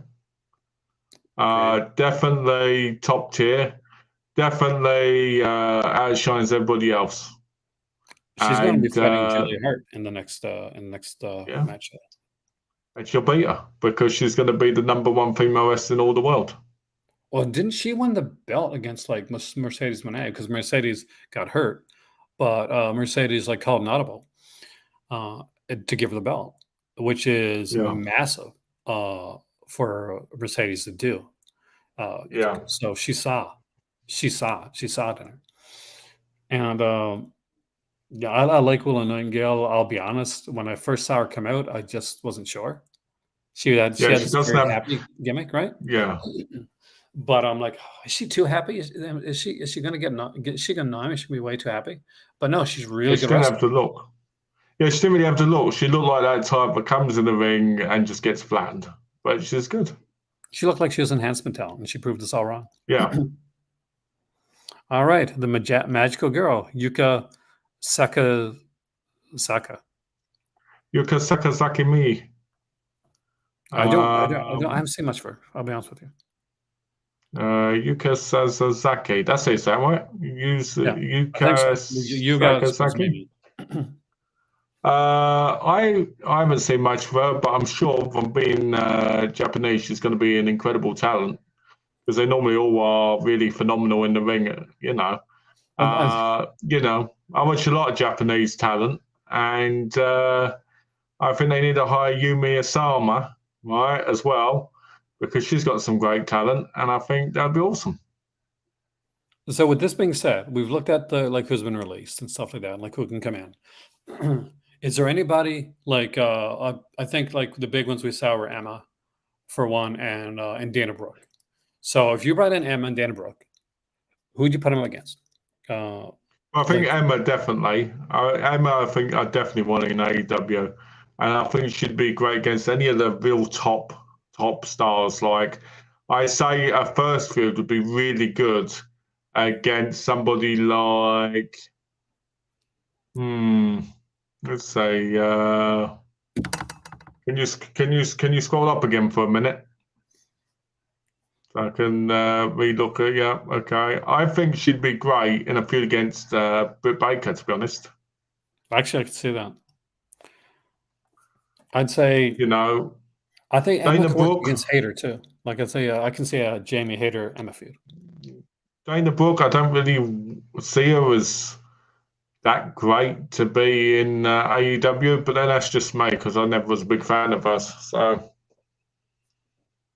See, I can see her going up against I can see Dana Brooke going up against the Statlander, Layla Hirsch, that type of thing. Mercedes Martinez matches, that's. I definitely think in the next few years you're going to get. I mean, they've got what's the name, don't they? Sasha Banks now. Well, it's rumored. We don't know for sure.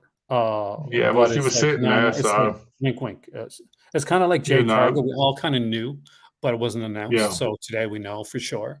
But it is pretty rumored that Mercedes Monet is coming into AEW. Which is probably the biggest talent they've had, female-wise, from WWE in a while. 100%. I mean, like it'll be a big deal when she comes in. I'm assuming that she was probably going to come in for All In, but she was hurt. Yeah.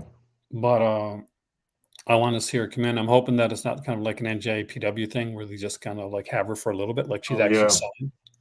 I want her to be signed. I don't want that. I don't want it to be one of those things where she's just, she comes in like a forbidden door type of thing. They got to throw the money at her and sign her. Yeah. They will need money, and AEW has the money to do it. What do you think of Eddie Kingston having both the belts? I love it. Eddie Kingston deserves it. If anybody deserves this, man, is Eddie Kingston. I am such a massive Eddie Kingston fan. He's improved a lot over the years. He's gotten so good, and he has this connection with the crowd that a lot of people don't have. He's got a connection, and I'm a Punk fan, right? He's got that type of connection with the crowd. Yeah. Like Punk, when Punk had his best, had that style, that connection with the crowd. Eddie Kingston has that connection. Yeah. I think with Eddie Kingston, I think it's that he looks like the everyday man. He does. And I mean, he's a multi-time AEW champion. And I never thought much of him when he was in Chicago in like the early to mid 2000s. But watching him in AEW, I loved the way he wrestled. I loved the way his character was. I loved the viciousness and the like real gritty violence of his character when he's wrestling. I mean, it's going to be a great match between him and Shibata. Oh, that's going to be an amazing match, man. I would be very surprised if that doesn't deliver. People are really complaining because they're talking about how Shibata's going to, lose to Eddie Kingston, and that's a shame. But it isn't, because it's going to be two hard styles, and that's the way it should be. And that's what it is. That's literally what this is. It's like it's pure. That's hard. I do feel bad for Claudio Castagnoli, though, not because he lost the belt, because he never really defended it that much. I mean, but on a big events. Like he not a lot, but I will say that he gave a prestigiousness to it.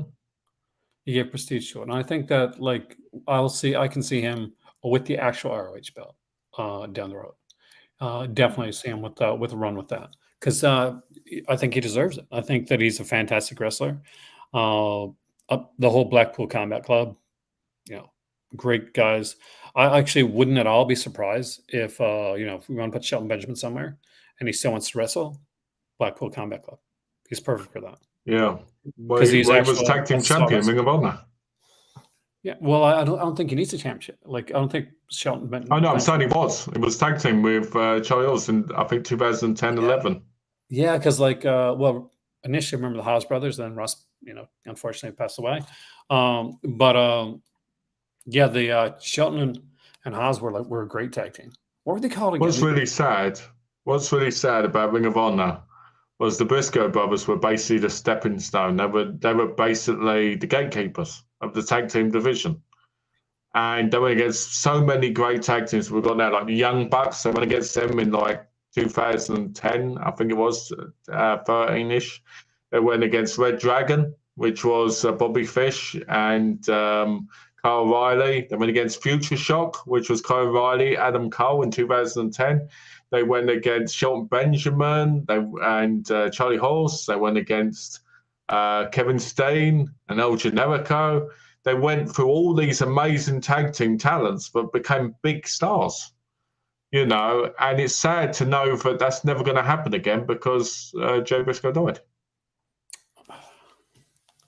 Hopefully, like we'll get to see like, more from the remaining Briscoe. But I got a question for you. Bobby Fish, speaking of Bobby Fish, recently came out and spoke about his time in AEW. And he said, I'll paraphrase it because I don't know the exact quote. But he said that when he went to AEW initially, he liked the freedom that it gave. It was massive more freedom than he had when WWE like that. But as he went on, there was a lack of structure that he wasn't impressed with. And there was still too bit much when it came to the politicking. Yeah. And he said, you can imagine who I'm talking about.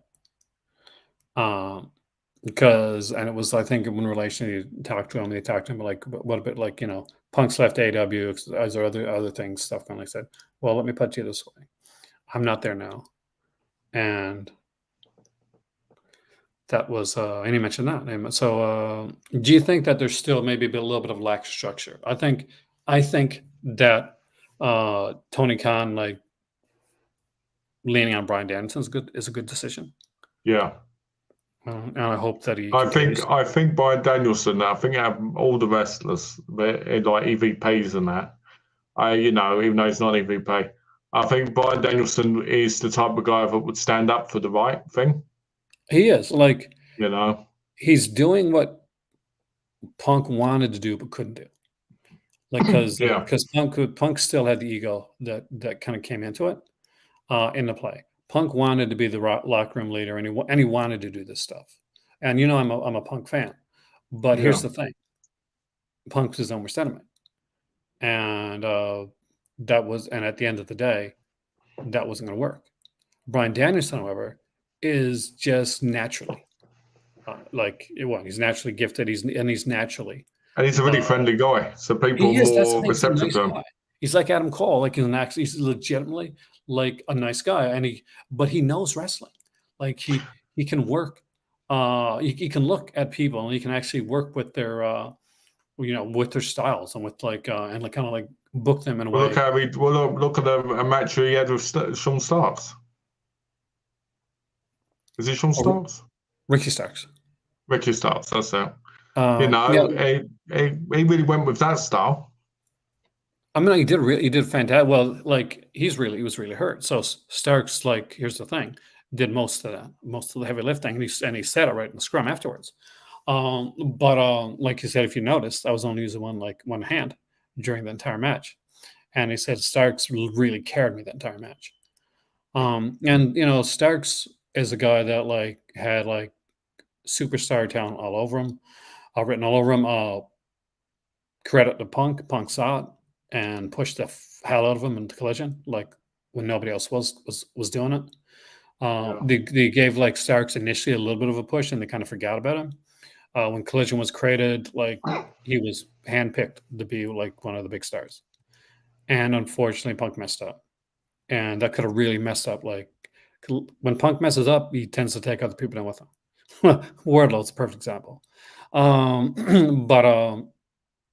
But yeah, luckily Bryan Danielson was there, and he kind of It's like, we're doing this, and it worked. Starks is incredible. Starks is a guy that I do think that WWE would make a major play for.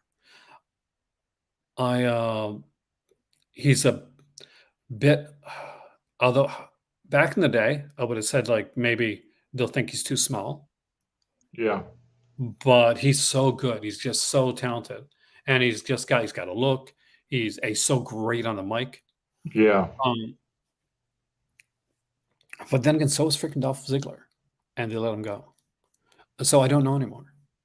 But was Ricky Starks the guy that used to be with MJF?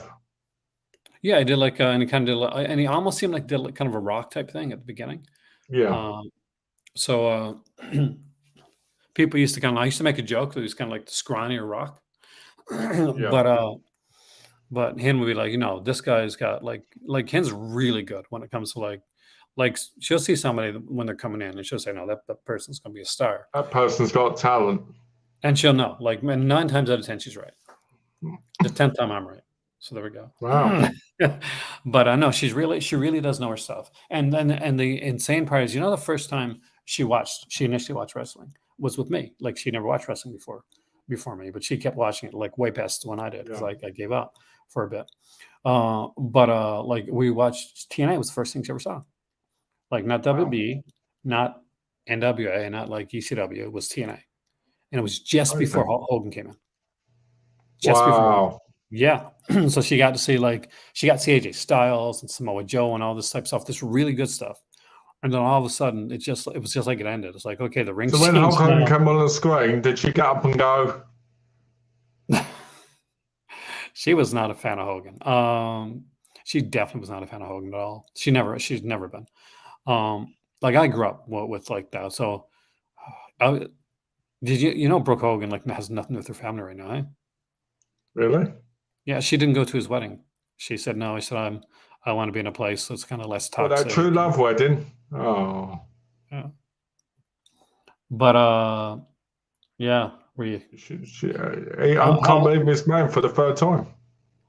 Yeah, like how many times can he marry a girl that looks like his? I'm not sure if does this one look like his daughter too? Because the last girl. They're all blonde. They're all blonde.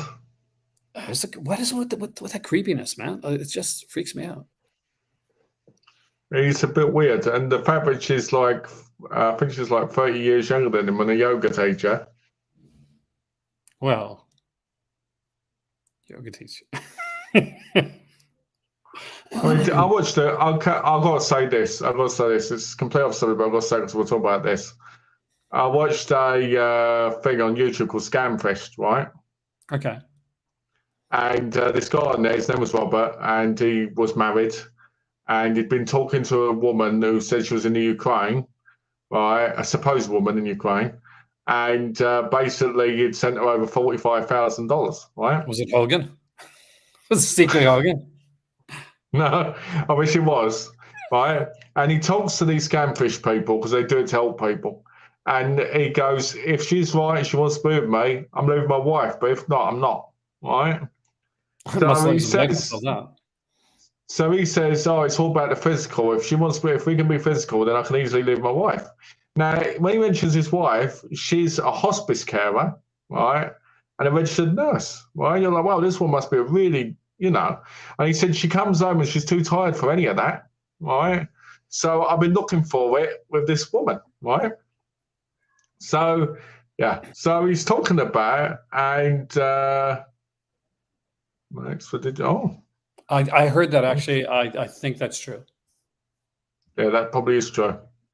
So, which is massive. So basically, they do the research and that, and they say none of the pictures are real. The ones you sent you were 3 different people, right? And they go, well, how do you feel about this? So he goes, well, I guess I'm going to stay with my wife, right? Did his wife stay with him? Yeah, and they went, and one of the pictures was of the adult star Kendra Lust, right? But he didn't notice it, and one of the guys said, a 25-year-old, really beautiful, attractive woman don't go for 70-year-old men normally, Robert.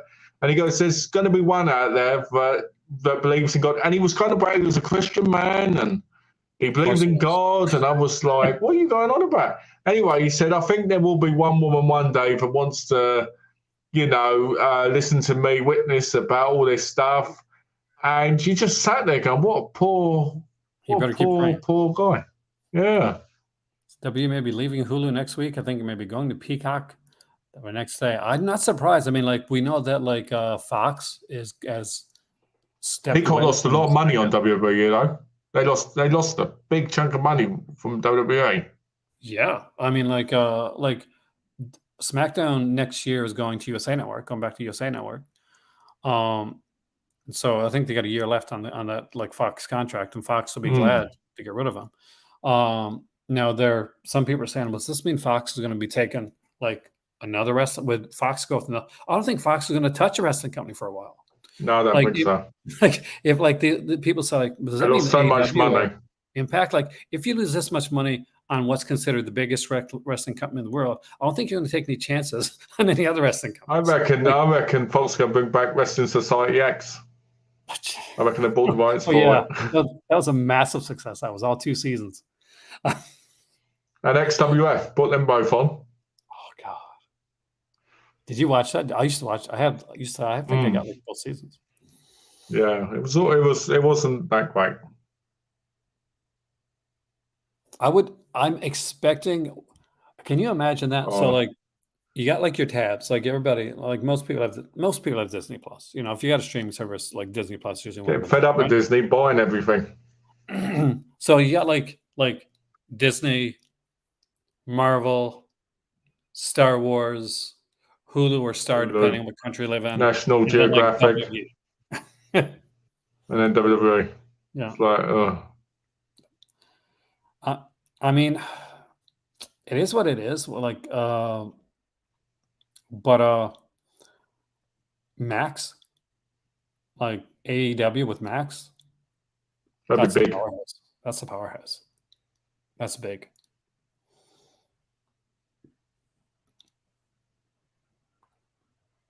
Doctor Who, yeah. I'm actually excited. I'm a massive Doctor Who fan track. For those who don't know, I've been watching Doctor Who since the 70s.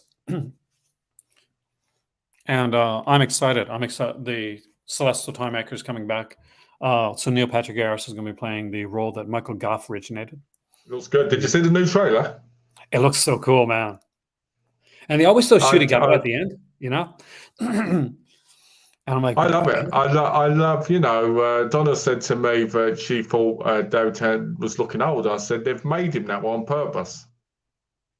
Because the whole regenerating into himself again, but different, slightly different and more like, I would say, what's the word? More haggard, more deteriorated, more drawn out. Because it's regeneration with the same person as the same character, as the same face.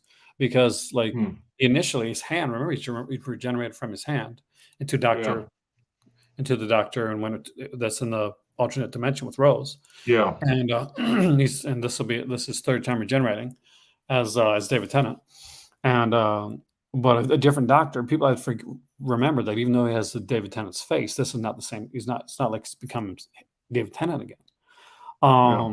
Like it's a different Doctor, just like that other Doctor was a different Doctor.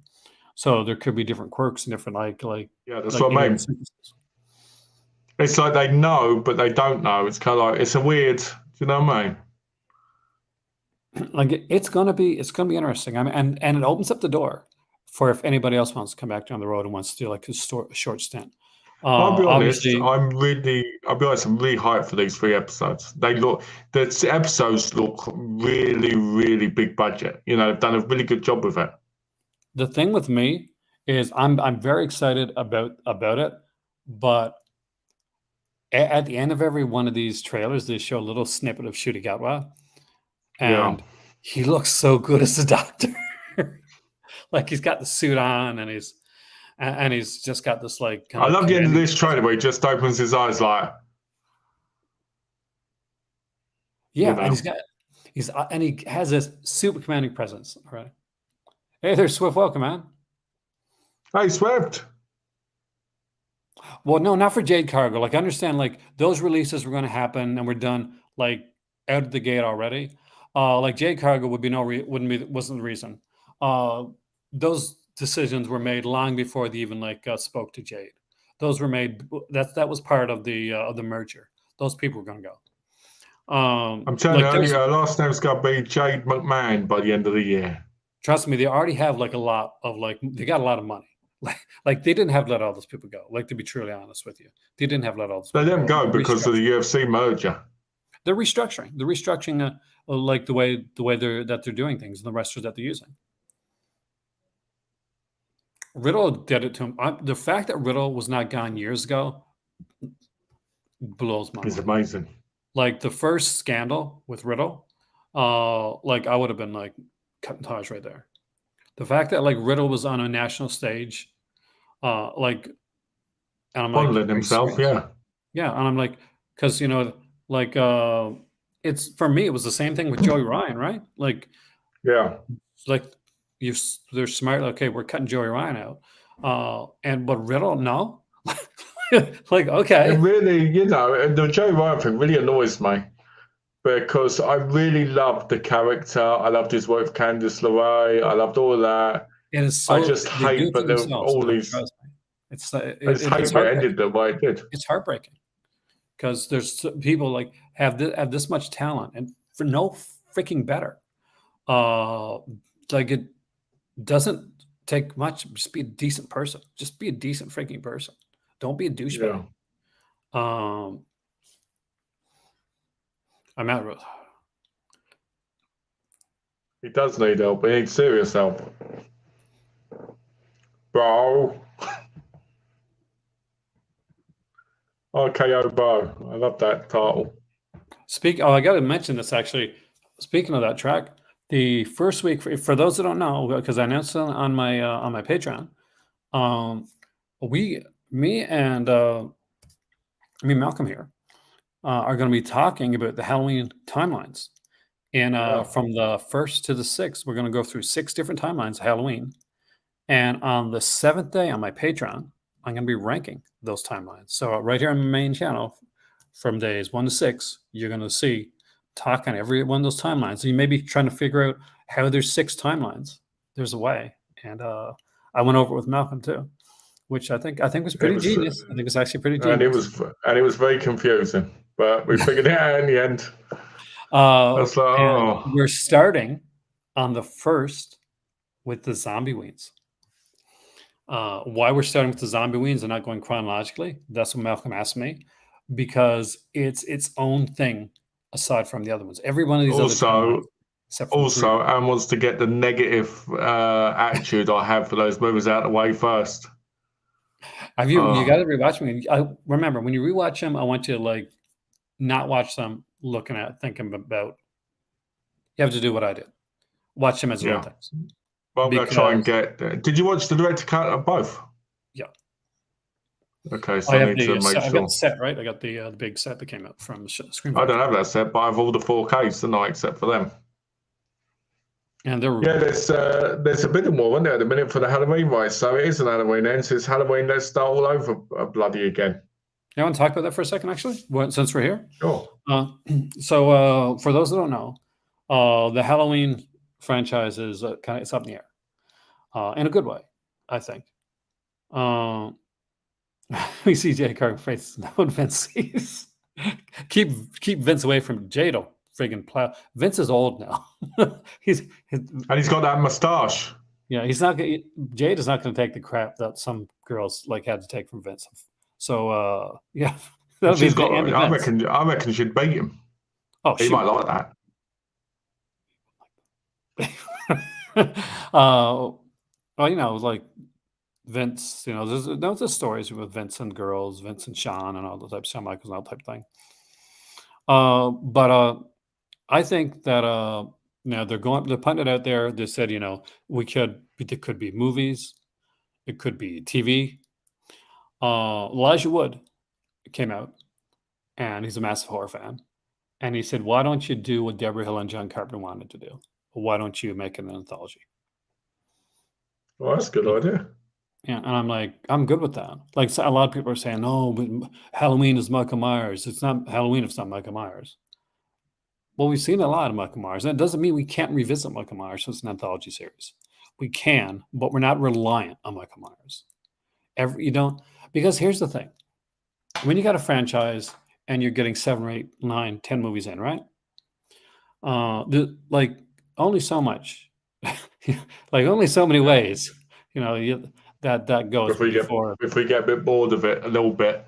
Yeah, and then you start changing it up, and when you change it up, people don't like it.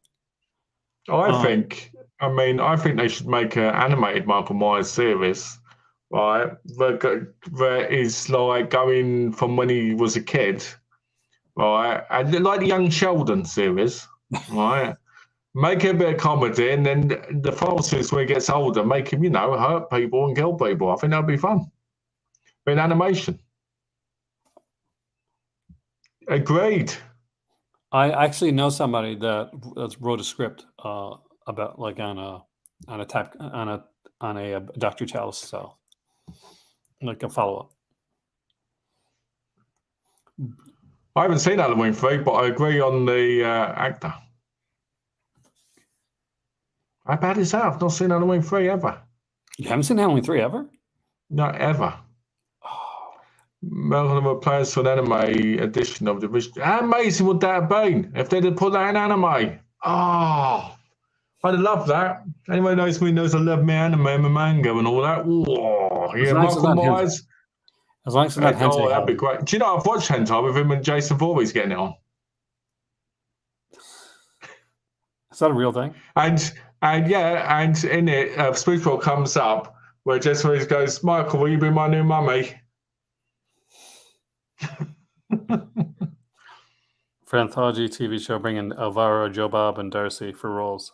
I'd love to see Darcy get some roles. Darcy. I was looking at Creep Show series because I got series 1, 2, and 3, or seasons 1, 2, and 3, and I was like, oh, they've got quite a few good names in them.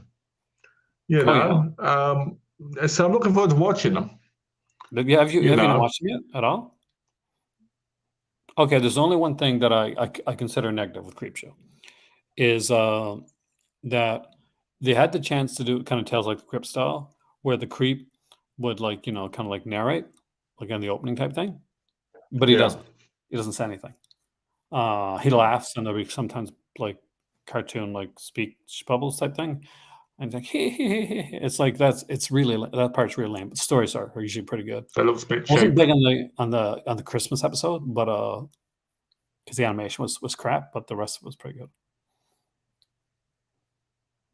I think we need more horror animes based on classics. I think they'd be the next best thing. I do agree. I want like I wouldn't mind anthology. There's so much stuff to go into. don't want to go into a lot of it here because we're going to be talking about all these timelines. Yeah. But like for the future, there's a lot of different ways to go with it. I wouldn't do another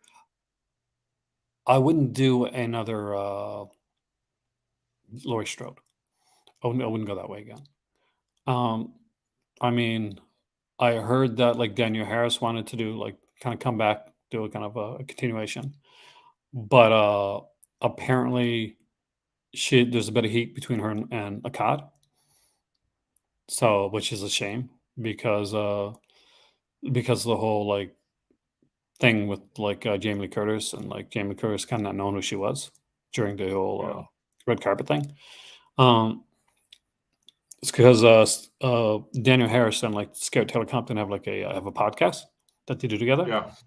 And it's they talk about all sorts of things on there. Yeah. Oh yeah, they have like it's definitely a Malcolm style podcast with the stuff they talk about. But yeah, no, like I think Malik Akkad took a bit of offense to some of that, which is a shame because I think Daniel Harris should come back, even if because she's been back before. She played obviously. She was great. She was great in the 2007 one as a friend. She was really good in that. And what you mean, like as Annie, and like in the zombie one? Yeah. Like she was one of the best parts of those films. But very bridging gap between minute and that'd be quite good actually. Now I we'll want be to see doing more. I would like to see more Jason X style by the five. I love Jason X because it was different. It wasn't in the camp. It made it Jason X different. was fun. Like I would love to see more on the Jason X like line of stuff, like hitting New Earth, and like I love that. There's a bunch of Yeah. like books like book series for Jason X and some comics too. That's what we'll have to do one day. That's what we'll have to do. We'll have to talk about comics related to the horror franchises, right? That's And actually as already well as on the board. Just so you know, oh, it's already on the board. Oh, I'm already okay. working on that for us. But All right, cool. I had initially planned. Thank you, Swift. Oh, Swift in the house. We're Ghostface and caking it, man. Loomis has many possibilities and potential. Loomis Smith Grove series, that'll be really nice, actually. Cop series investigating the shape and trying to track them. And Halloween anthology series. And it's true. Halloween is one of those that has endless potentials because here's the thing: we had Loomis, we had Laurie, we got the character of Tommy. There's so many ways to go with it. We have we got Jamie. And we can forget Halloween 6. I think one of the best ideas in Swift's comment is the cop series investigating one because I think that would work. I think that would really work. Like they're following where the murders are happening, and at times they could see the shape, right, but not catch him. Do you know what I mean? Kind of like one of those shows where you're trying to figure out who the killer is and that like that. But more exciting. But there's a whole kind of like brackets with daughter, like in the original Halloween is killed. Annie, she's killed by the shape. Yeah. So having bracket be part of that would be actually be a fantastic idea. One thing I would like is a Halloween sex comedy. Well, there's already been a Halloween there's 2 adult films, Halloween films. No, but like proper sex comedy, like those late night ones. All right, and basically, you don't know who he is, and it's like, that'd be great. I don't think we'll get Anthony Michael Oliver back again. I mean, that's it was kind of a one-time thing. Chucky TV shows out there, there's a Crystal Lake TV show coming out now that the writer's strike is over. There's a Friday the 13th one, isn't that coming out too? That's Crystal Lake one. Oh, is that what it's called? Yeah, Crystal Lake. So basically, because Chucky's going in season 3, right? Season 3, Chucky, right? Yeah. Season 1, season 2 will really up this game. Season 1's good, but season 2 is even better. I mean, I would love to see. And here's the thing: I would love to see it go in multiple things. So I still want to see Halloween movies, and this is one of the mistakes that I think they sometimes make. Just because there's a TV show doesn't mean there can't be a movie. It doesn't mean that there can't be other things. And I'm not asking for a connected universe. I'm just saying that you can. Just saying you'd like it to be able to use that universe in its own way. Exactly. You can have Michael Myers movies out there, and you can have movies basically you can have looking at the cops and not just looking at Michael. Looking at the after effects. How about a film studying that guy gets hit by the ambulance and set on fire? Ben Tramer, you mean? Ben Tramer. Because the guy if it just gets hit and he blows up, they think he's Michael Myers. Poor Ben Tramer. In the first movie, Laurie's talking about how much she's got a crush on Ben Tramer. Next movie, he's catching on fire.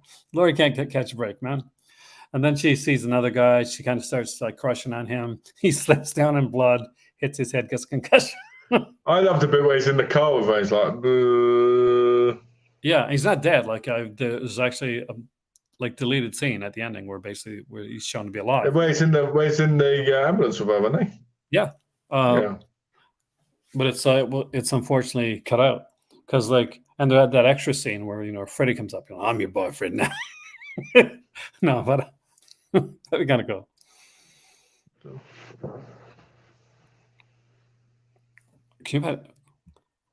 I think they should have done Jason. I think that's a good point. I think that's a good idea. Actually, they should have done that. I think one of the reasons, and Correct. I'd heard that one of the reasons that we got a lot of like the guys like went from guy to guy and got the mustaches. Almost seems like a homoerotic like scene. It was on purpose because Friday 13th had been a series that had been all about time to show those boobs, Yeah. that And you see when plenty of moves in it. yeah. So when he did it, he wanted to give something to the kind of to the LGBTQ aspect of it. And so there's kind of that homoerotic aspect of Jason Goes I've always Hell. thought that about Freddy Krueger, to be honest. I always thought he was a It's on bit purpose. homoerotic. Oh yeah. You know, his character. Well, I'm not You sure. know? I'm not sure because that's kind of problem. Because Freddy Krueger's like a child, like I know, but I'm saying like when he's with Jason and all this stuff, oh, you you mean know, like it seems very, very. I don't know. I feel like, but then you know, if he's supposed to be what he is, he probably would be that way because he would see Jason as a child, wouldn't he? he Mentally, would like you'd see the inner child in Jason, which is kind of creepy. yeah. Like I love Species, Spacious 1 and 2. great. I mean, like, and the girl that stars in Species, by the way, is from my Natasha Hedridge. yeah, it's from my hometown. Like she lived literally like down the road from me. Not I like haven't down the actually road. dated her. God, no, she was a kid when I was like when I used to go to because the like hockey games would be in Daniels Harbor where Yeah. she would have been. And I lived in Cowhead. So but she would have been a kid. So I probably saw her, but How can she be a kid? I swear she's the same age as you. God no. She was younger than me. Look, Trust me, I know. Natasha. Or she was Natasha Andrich your first crush? She's 49. Yeah, which is 3 years younger than me. So that would have been like 3 years Yeah, younger. but that's not a kid, is it? Well, yeah, when I was 17, it would have been. She would have been 14. Yeah, I know, but you made it sound like she was like 30 years younger. No, but you know what I mean? It's like, when you're 17 years old and someone's like 14, 13, 14, you don't notice them. Like, I don't anyway. I don't True. notice, like, Yeah, it'd be a when I bit was weird, 16 years wouldn't old, I it? was looking at 13-year-olds. Hold It's a bit on, like, I don't know. I didn't notice them, but I don't know what it's like over there. That's a bit harsh, isn't it? Acting but like over in England, they notice. It's not nice. That's not nice. I'm upset about that now. no, who said that? I didn't say that. No, I said, You said, I like, don't notice it. You said, I never notice it, but I don't know what it's like over there. no, I said like when you're young, when you're younger, like when you're like kind of like 17 or 18 years old, like you don't notice like that. When you get older, yeah, you wouldn't, like, would you? it's It's different, right? interesting, actually. No, some I know, people but do. it's actually interesting because when you look at this is what always gets me, right? When a 13-year-old girl, I remember hit on me when I was about 16, right? Yikes. And I didn't even. I was like, all right, yeah, that's nice, okay, So I don't get how people can find, you know what I mean, when they're even younger than that. So that's weird. It Really is. I weird mean, like, and creepy. well, when I was like, I remember I was at the bar. I was working at YMCA, and it was like work was over. We'd gone out for the week and we're gonna go on bar hopping. And I've told you the story before. There's this girl there. She's underage, and this guy was like older guy, older than me, probably around the age that I am now. Was like hitting on this girl. Whoa. She couldn't be more than like 15, 16 years old, right? She was all dressed up, but she's still, you could tell she was young. So, I went there and I pretended that I knew her, and he kind of just ran off. And then I got a taxi because there was taxis outside, and I paid, get her back home. Hillary Duff was your first crush. I ran into Hillary Duff once, actually, in Ontario, at a never spoke to her or anything like that, but I saw her. My first crush was Betty White. Betty White? Yeah. From what? From Maritime? My first, when I saw her in the Golden Girls. Was that really your first crush? And I could see. I don't know. I could see it. Like, because Betty White was cute. She was from the. She was very cute. I was a Rue McClanahan person. Just saying. Oh, okay. Who was my first crush? Was it probably Tiffany Amber Thiessen, actually? Megan Follows or Stacey Mitson. I think Stacey Mitson's my first crush. Halloween Police series going to also explore different people's stories, encounters with the shape, but surviving. How and why Lonnie's flashback sequences. Also, I would love to see like a story that they almost did this, which explores like a copycat, where we think it's the shape and it's not. Some people might get pissed because Friday 13th Part 5, like deal. I'm going to contact these companies, Swift. I'm going to say you need to hire this person, this man here, because he knows what it's all about. Swift knows his stuff, man. Erica Durance is one of the hottest women, especially when she was in Smallville. My word. Oh my God. Alexander Daddario is just absolutely stunning. Absolutely freaking stunning. Don't forget your favorite from Knock Knock. Watched it over 100 times. Alex the Ana Diaz. Yeah. Well, no, it was only like quickly. I was like, it was lunchtime, Alan, and I was just going to grab my burgers and stuff. So it was just like, oh, that's Hillary Duff. I just went on. Wow, and you didn't run over. No, my kids, like, I knew who it was because like my kids watched the show.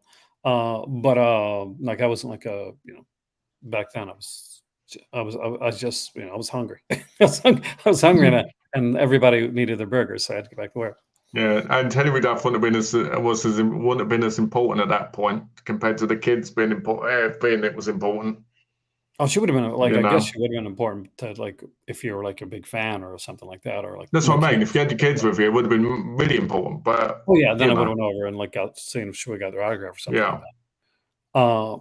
But I've been able to like, and mostly do conventions and stuff like that. I've been able to meet like a few people, which has been really nice. But and most people are extremely, extremely polite, extremely nice. Oh, one of my questions when I was younger was Alison Mack. Me too. From Smallville, right? Yeah, it still is. She was so adorable. I'm sorry. She still is. I'm going on that hill. I think she was a victim. I think she is a victim as much as everybody else. I think that it's funny, isn't it? Because Kristen Crook was a part of that thing, and no one blames her. Well, Kristen Crook left like really quickly. Like she's got like the ones that stayed was the girl from like Battlestar Galactica, like the new Battlestar Galactica series, and Alison Mack. Now, the whole thing was basically Alison Mack. It'd be brainwashing, couldn't it? It is, because and if you watch the documentary, you can see that he sees that weakness. And he kind of like, he zooms in on Alison Mack, and he's talking to her, and he's like, and I'm like, you piece of shit. Like I just want 5 minutes alone in a room with no cameras with that dude. Because so many lives were ruined, and hers included. Yeah. Eric Durant said she's the sweetest. She was a great Lois, like underrated Lois Lane, man, underrated Lois Lane. Who is the best Lois Lane in TV, do you think? In TV, Eric Durant. I like Noel Neal. I like all those, but Eric Durant, I think, is the best Lois Lane in television. Now, I love the new Lois Lane in the Superman Lois series. I think she's great. I like Terry Hatcher in Lois and Clark. I think she did a really good job. But I just think Erica Durant's had this kind of like this spunkiness that kind of like it harkened back to Margot Kidder, who for me is the top Lois Lane for films. I get that. Kristen left because she thought she was going to have a big movie career. She blamed the fans for her career failing. I don't blame her, actually, Kristen Crook, because man, did she get a lot of hate from like fans. Like everything Smallville, anything that was wrong with Smallville, she got blamed for. Like there was so much hate for the Lana character, undeserved hate. Yeah, she was gorgeous. She was gorgeous. She was a good actress. She went on to like the that kiss between her and Tom Welling, my word. And she managed to go on and do stuff with like Michael Rosenbaum, who I think, again, talking about actors that like just should be doing more. Michael Rosenbaum's so good, like phenomenal Lex Luthor. Yeah, and like not just like TV Lex Luthor, no, Lex Luthor, like best Lex Luthor, movie, TV, cartoon, whatever, best Lex Luthor, and that's saying something. Clancy Brown voiced Lex Luthor in the animated series.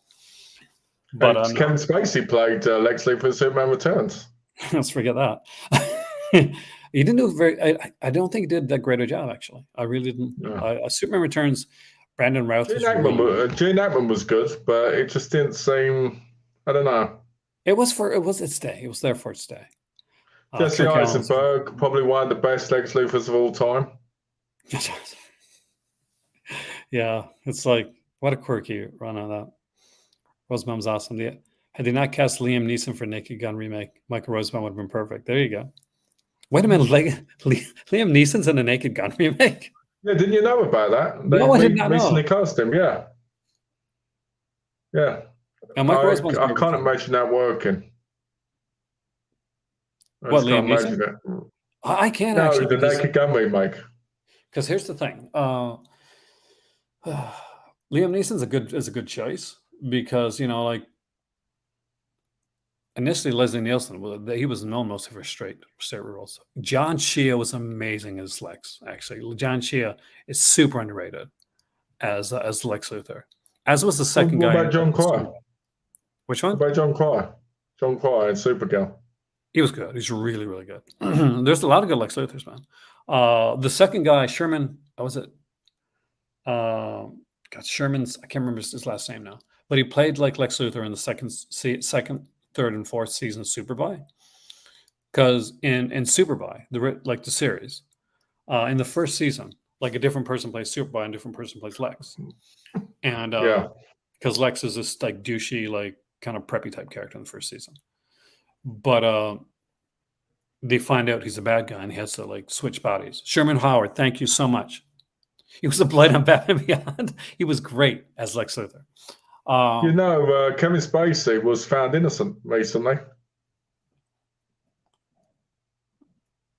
According to Donna, he was found innocent. He was found innocent of all charges.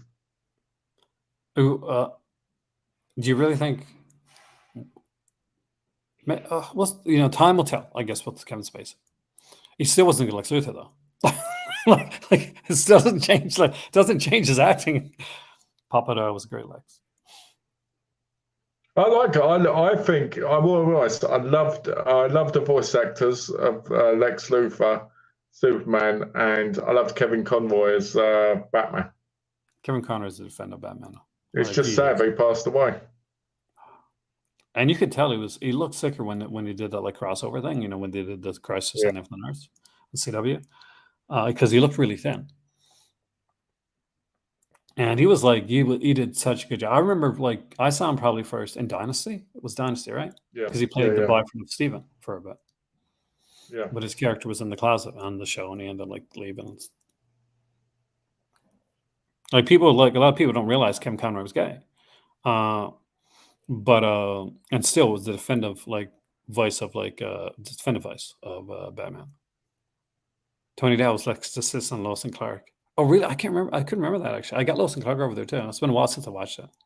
Clark's Kryptonian grandfather on Superman animated series. I remember on Superboy, they had a kind of like an alternate dimension, alternate universe like Superman, and it was God, who was it? The guy that played Tarzan. And Doc Savage, right? You know what I'm talking about, right? Yeah, I do know you're talking about. I can see it, but I can't remember the name. I know his name. So, oh God, I can't believe it. I can't think of it right now. But he's like kind of like an older, more like harsher Superman. And this was long before Injustice and all that type of thing. But definitely, I'd say part of the inspiration for that was the way he did it. It's killing me. I gotta find out. Doc Savage, Man of Bronze, man. I used to have like. I think it's interesting when you see nowadays all these pop-ups in superhero and other shows. You know, when they bring a show back or they make a new version, it's really interesting. When you watch Smallville, it's that nearly all the way through every season. You can see these phenomenal. Really Ron Eli, by the way, is the name. Oh, nice. Oh, you know what? I saw the most comical thing on line today. They were talking about Martin Scorsese said support cinema, and he's not big on like superhero films. That's okay. And he said, support like guys like Christopher Nolan and stuff that he does. And people kind of made fun of him because like Chris Nolan did the Batman trilogy, and sorry if Martin Scorsese kind of had a life, and doesn't know that stuff, right? He's George Lazenby. He wasn't on a version in Superbad as well. George Lazenby was good in that. Was really good in that. That's actually. I've never watched Superboy. It's not bad. I mean, like the first season, it goes like this. The first season is There's four, isn't it? It's very is who? It's four, isn't it? Like 4 seasons. It's 4 seasons altogether. So like the first season, it's a little bit cheesier, but it's a little bit more like kind of straighter too. Like Superman kind of fights a Dracula type character, and it's a different actor in the first season.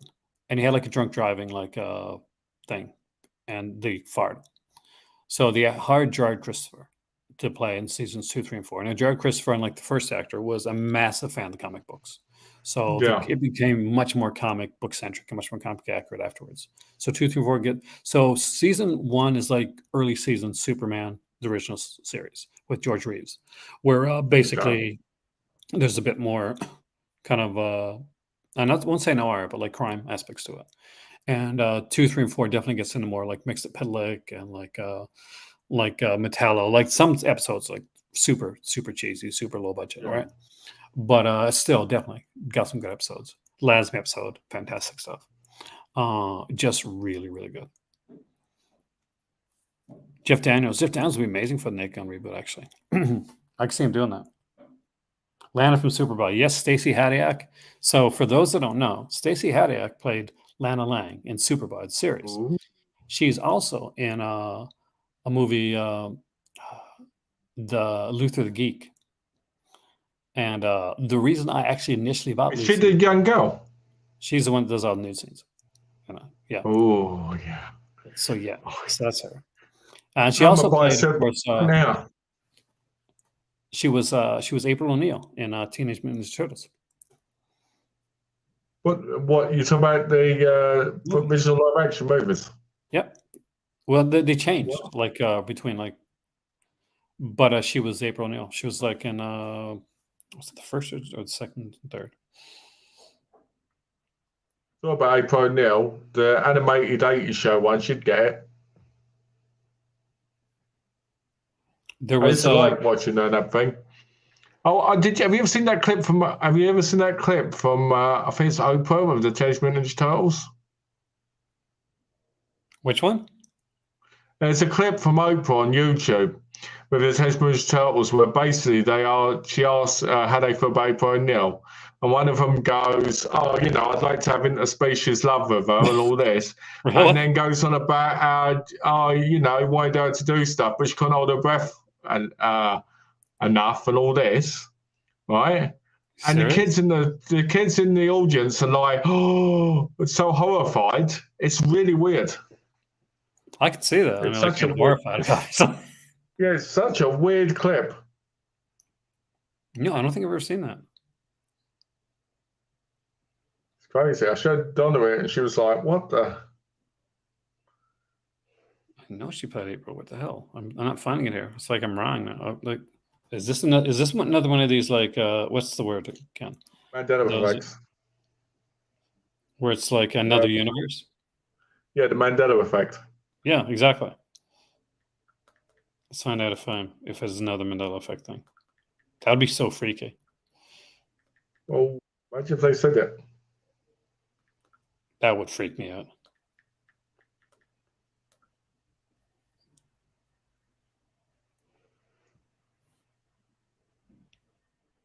It's not showing her. Like, this is scaring me, man.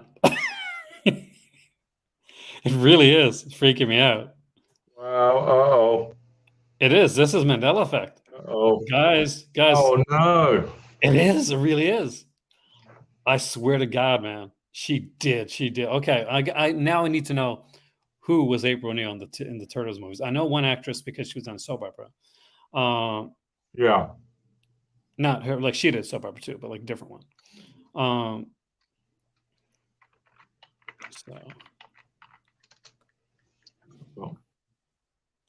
I want to find out here who played him in the movies. So in the first Teenage Mutant Turtle movie, it was Judith Hogue, which and that I knew. But let's go to number 2. So who played her in part 2? Paige Turco. That may be it. So Paige Turco, I'm pretty sure,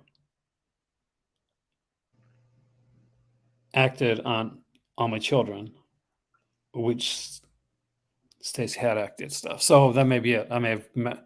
Okay. Freaking me out for a second. I was thinking, holy crap, man.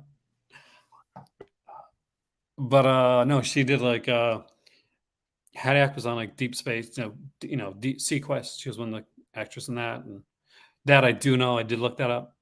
But that was freaking me out for a second. I was like, oh my god, is that current actress plays Kristen Mira? She does actually. But yeah, she was like Lana on Superboy, and I'll show you a picture in a second.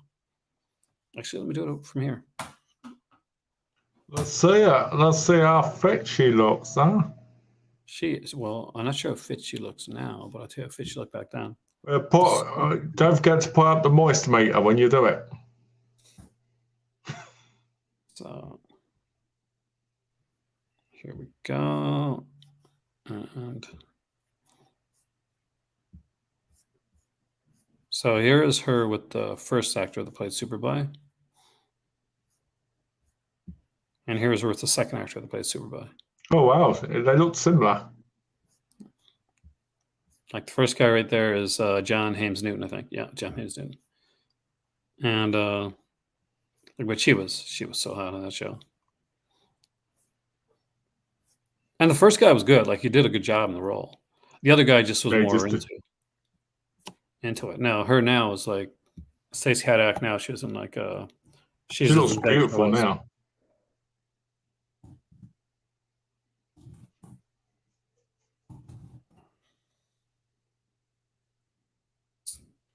That's her now.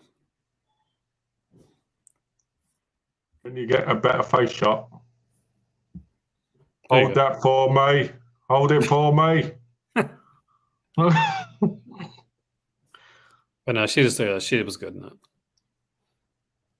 Call your girlfriend Lois. I call my girlfriend my Lois, and she calls me Smallville because we both love the show. That's nice, man. That's really nice. I like that. Stacey. I call my wife. I call my wife my ho-ho, and she calls me a daddy-o.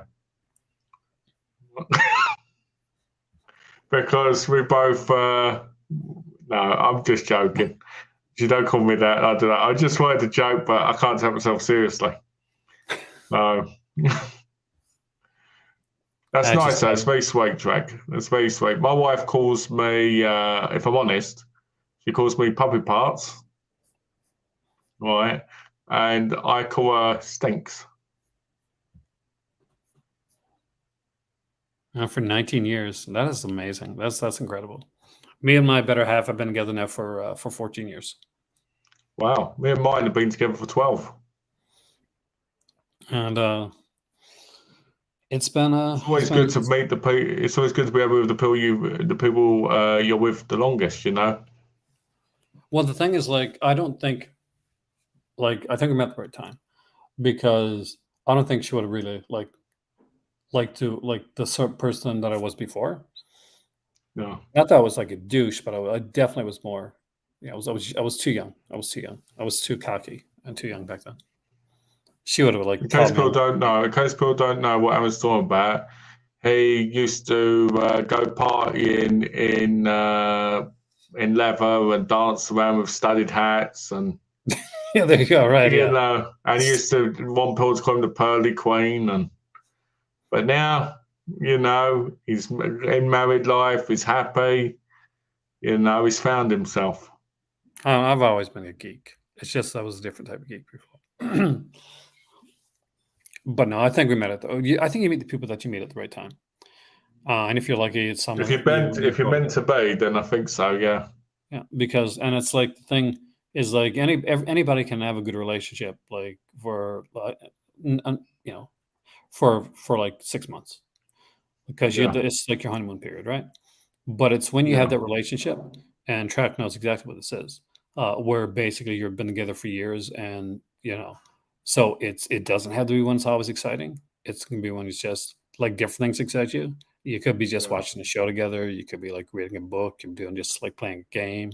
I think the times when you're in a relationship that's good is, and I'm sure Trek and you obviously know this, is let's say you're a big fan of something, it comes out, you both get so excited to see it, and you sit there, and that's like having a night out because you're sitting watching something you really want to see, We recently watched no the new pressure. Indiana Jones movie, and she's a massive Indiana Jones fan. What do you guys think? New NXT champions this week, Seth and Hayes feud with Trick Williams before getting caught up. I don't know, actually.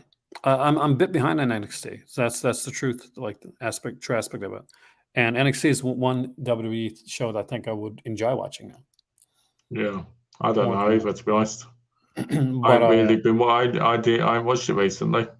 My older daughter, she used to watch it for a bit. She was big. Like she tried watching all the shows, and NXT was the only one that really cut her off. Did she ever think about being a wrestler? No, I mean, like she actually didn't. She stopped watching wrestling for a while because of the fact that when Eddie Guerrero died, she was a massive Eddie Guerrero fan, and the night that he passed away, she was crushed. She didn't want to watch wrestling. She didn't want to look at it. I'm sorry. I was looking at Alan's post, and I realised that he's been saying that throughout the whole chat. Oh yeah, Oldie still. Yeah, we'll check it out in another video. It's just like this is more like. That's why I laughed. I didn't laugh because Eddie Guerrero died, because I was like, it was gutting when he died. I remember the shows afterwards. It was sad. Like my daughter was a massive fan. Like I mean, like a massive fan.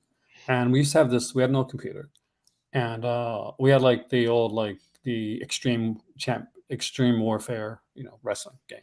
Yeah. Extreme Warfare Adventure, it's called. And I'll never forget this because it's when you realize how much of an effect it can have on like people and have on kids. Is that I'm like, we're going to do like a tribute show, Freddie, tonight if you want to watch it. And she was like, no, she said, I'm gonna play the game, and it's like the EWR game. She said, you want to play that? You're not gonna watch it? She said, no. I said, I'm gonna make Eddie champion. And it it hit me, and I was like, as a dad, like, and you can't.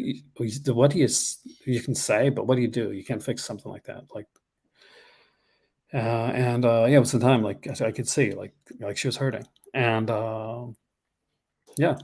Anyway.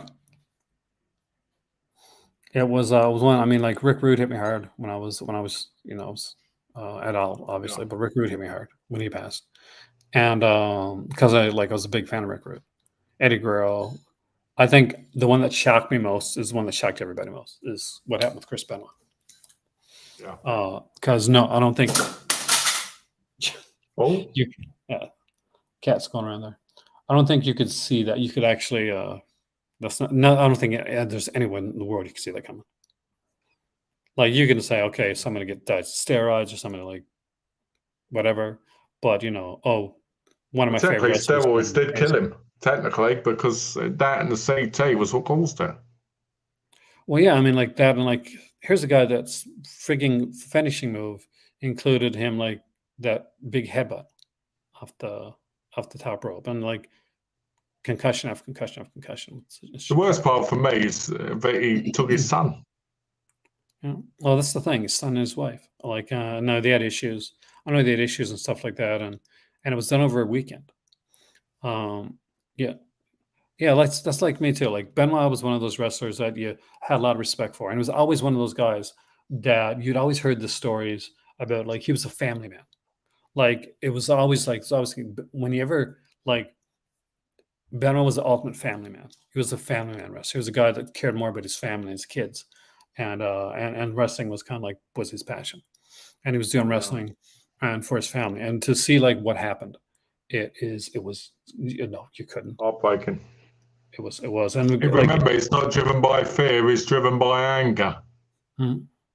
And WWE, and I guess that's true. Did you see when W did like the tribute show before they knew? Yeah. And Yeah. like, 'cause, you know, like, and that's what everybody was talking about. Like, he loved his wife, loved his kids, loved his family, all this type of stuff. That's the entire like whole focus of that show. Yeah. And then they pulled it like so quickly once they found out. And it's all I kinds of don't blame them, crazy to be honest. It's all kinds of crazy stuff going around too. Like there's people saying that Vince McMahon set it up and all this kind of crazy. Kevin Sullivan did it, apparently. Yeah, it was disgusting with some of the like the stuff that went out there. And there's wrestlers out there, actual wrestlers, kind of batshit crazy wrestlers that actually were saying that stuff. And one of the hardest ones for me was when Mae Young died. Are you a big Mae Young fan? Yeah, I liked work, especially in the 2000s when she got put through the table by, she was so fun. Like, and it's in her, and at her age, she'd been doing stuff she was doing. It was so, like, I would give, like, Vince McMahon did a lot of stuff that was bad, a lot of horrible crap. But the fact that he kept on people like Mae Young and stuff like that, for medical reasons and that, like, and Freddie Blassie and all that. Yeah, props for that. Like, he did a lot of shit that he deserves to get like blasted for, but not that. Another hard one for me was Yokozuna, because I was supposed to meet him 3 days after he died.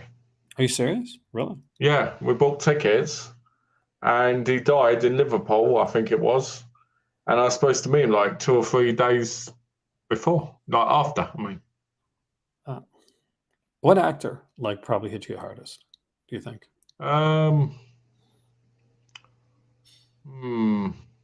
That's interesting, because I've got so many. Let me think.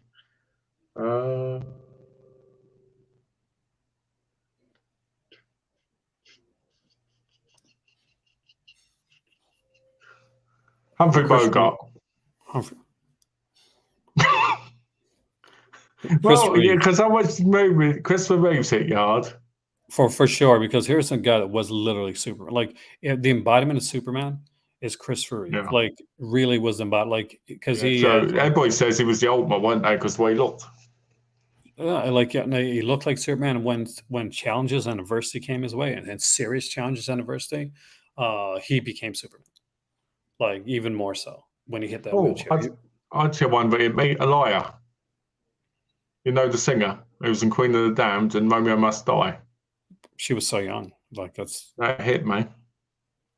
I mean, like, the girl Heather Rourke. I was a kid, and she was a kid, and knowing a kid, like, it was different. It wasn't like an older person. It was like an adult. It was a little girl, and that shook me. Horrible. I was just changing myself because I was thinking of all these classic actors like going Lon Chaney. You know. But I mean, like, it's horrible when it's like the whole Poltergeist thing, isn't it? Well, that's almost like, remember they talk about the fact it's cursed and all type of stuff because the actors, like the one that played the older daughter, was murdered. No, he didn't. Rowan Atkinson just died. No. That can't be true. If that is, that's going to be the answer to. Please tell me this is not true. He was supposed to make a new Bean film.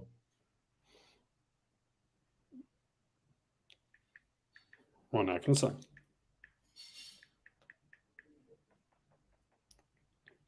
I want to see him do more McGree. There's nothing about him passing away. It says today became the death hoax. Oh, it's not true. Passed away. Oh.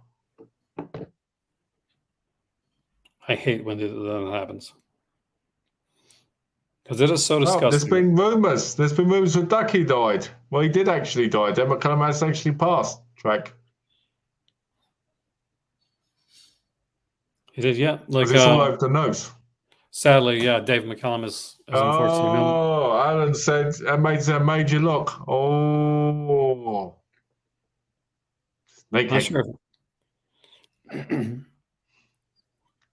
It's quite, Pat Morita. That was one that got to me. For me, I always wanted to meet Donald Pleasance. So that was really like, he's one of my idols. Donald Pleasance is one of my idols, acting idols. I think some of them would really get to me once they do, pass. There's going to be people like Jackie Chan, Jet Li, people like that, because they all hit me because they're all big parts of my childhood. Well, that's the thing. So many people like from my youth have passed, and that's because they're older when I was when I was growing up. They were they're adults. Oh, James Caan. James Caan was one. Yeah, I used to love Las Vegas. By the way, that was great, wasn't it? I loved how sexy it was. It was. The way it was. I wish it would come out. I wish they'd do a Blu-ray. It got I think all of it. I think all of it got on the DVD. I'm not sure. Pretty sure it all did. Robert. Oh, it did, yeah. Oh, what about Wes Craven? Yeah. But one really hit me in my better half was George Romero. We both wanted to meet George Romero, and that's one of the guys that we were really hurt because we were massive fans. Adam West, yeah, I got to, and Adam West was he's such a nice guy. I met Adam West; he was actually very nice. Sean Connery and Roger Moore. Favorite guy. Roger Moore, especially, because just because those were the ones that saw in theater, right? Roger Moore was the best. I love Roger Moore. It's like one of these days we'll do like a video on on the James Bond films. That'd be good. Vincent Mann is like 78 now, I think. He's up there, he's close to 80. If he's not, yeah. Which is kind of the killer aspect of stuff like that. But that's the thing. It's Honey Boo Boo's mum. She died. Which one? Honey. Did she really? Yeah, I'm laughing because you said her, and I've got to say the name again. Honey Boo Boo's mum. I kind of know who that is, but I don't. I think I know who it is. That's the one that show, right? Yeah, I'm just laughing because of the name. I don't laugh at people's deaths, obviously. That'd be cold, wouldn't it? People saying Vince is in bad shape. I'm like, folks are saying this. Hey, he's still going to the gym. Yeah. He's still pumping iron. But he does look way different. He looks shockingly different from what he used to look like. And not just because he has that horrible mustache. That Mexican mustache, I feel like should be, dancing. Why and playing the thing, mustache? It just makes no sense. What are they called? What's that group called when they play I don't know, I could be wrong here. When they get the mariachi band, right? Yeah, the mariachi. I feel like he should go and join a mariachi band or something, the way he looks. You know what I mean? I actually think this man is a hero of wrestling, weirdly. I just think over time things got to him and just made him into what he is now. Well, he did some pretty crappy things, man. We're not just talking not just more recent. I mean, some serious thing, covering up murders and stuff that's pretty serious. That's a part of the game, isn't it? No, it's not. No, you don't cover up Jimmy Snuka's murder, murdering people. I don't care if you're a popular wrestler. No, you don't do that. He did it to help the company, and that makes sense. No, it didn't. He was here's the thing. Vince McMahon is very popular in business and not being a good person. And you don't get popular by being a good person or stuff like that. You don't get successful. Unfortunately, I wish I could say yes. This billionaire got rich because they were completely altruistic. It's a dog-eat-dog world. You get rich because you destroy people's lives. That's the problem with this stuff. Yeah, and he did. He's like AWA. Remember AWA? I do. He killed that. Speak for Vince did for WWE to help it be a fun show, but some of the stuff he did, he wasn't a nice. He was a nice guy. It was nice. To be fair, to be for people that he wanted to be nice to, and he did some very good things. But I'll be honest with you. I think Vince McMahon is always going to be a Mount Rushmore, obviously, of wrestling, isn't he? Right, because of what he's created. He made wrestling what it is today. Like, it doesn't matter if Vince died. Vince could go out tomorrow and shoot up a bunch of people and then die in the process. It will be horrible, but he'd still be the guy that like made wrestling mainstream. He's still that guy. Nobody can take that. Like, nobody can take that away from him. Yeah. Alan trying to play me again. I ain't for him for that. You get one time, Alan. You get one time. No,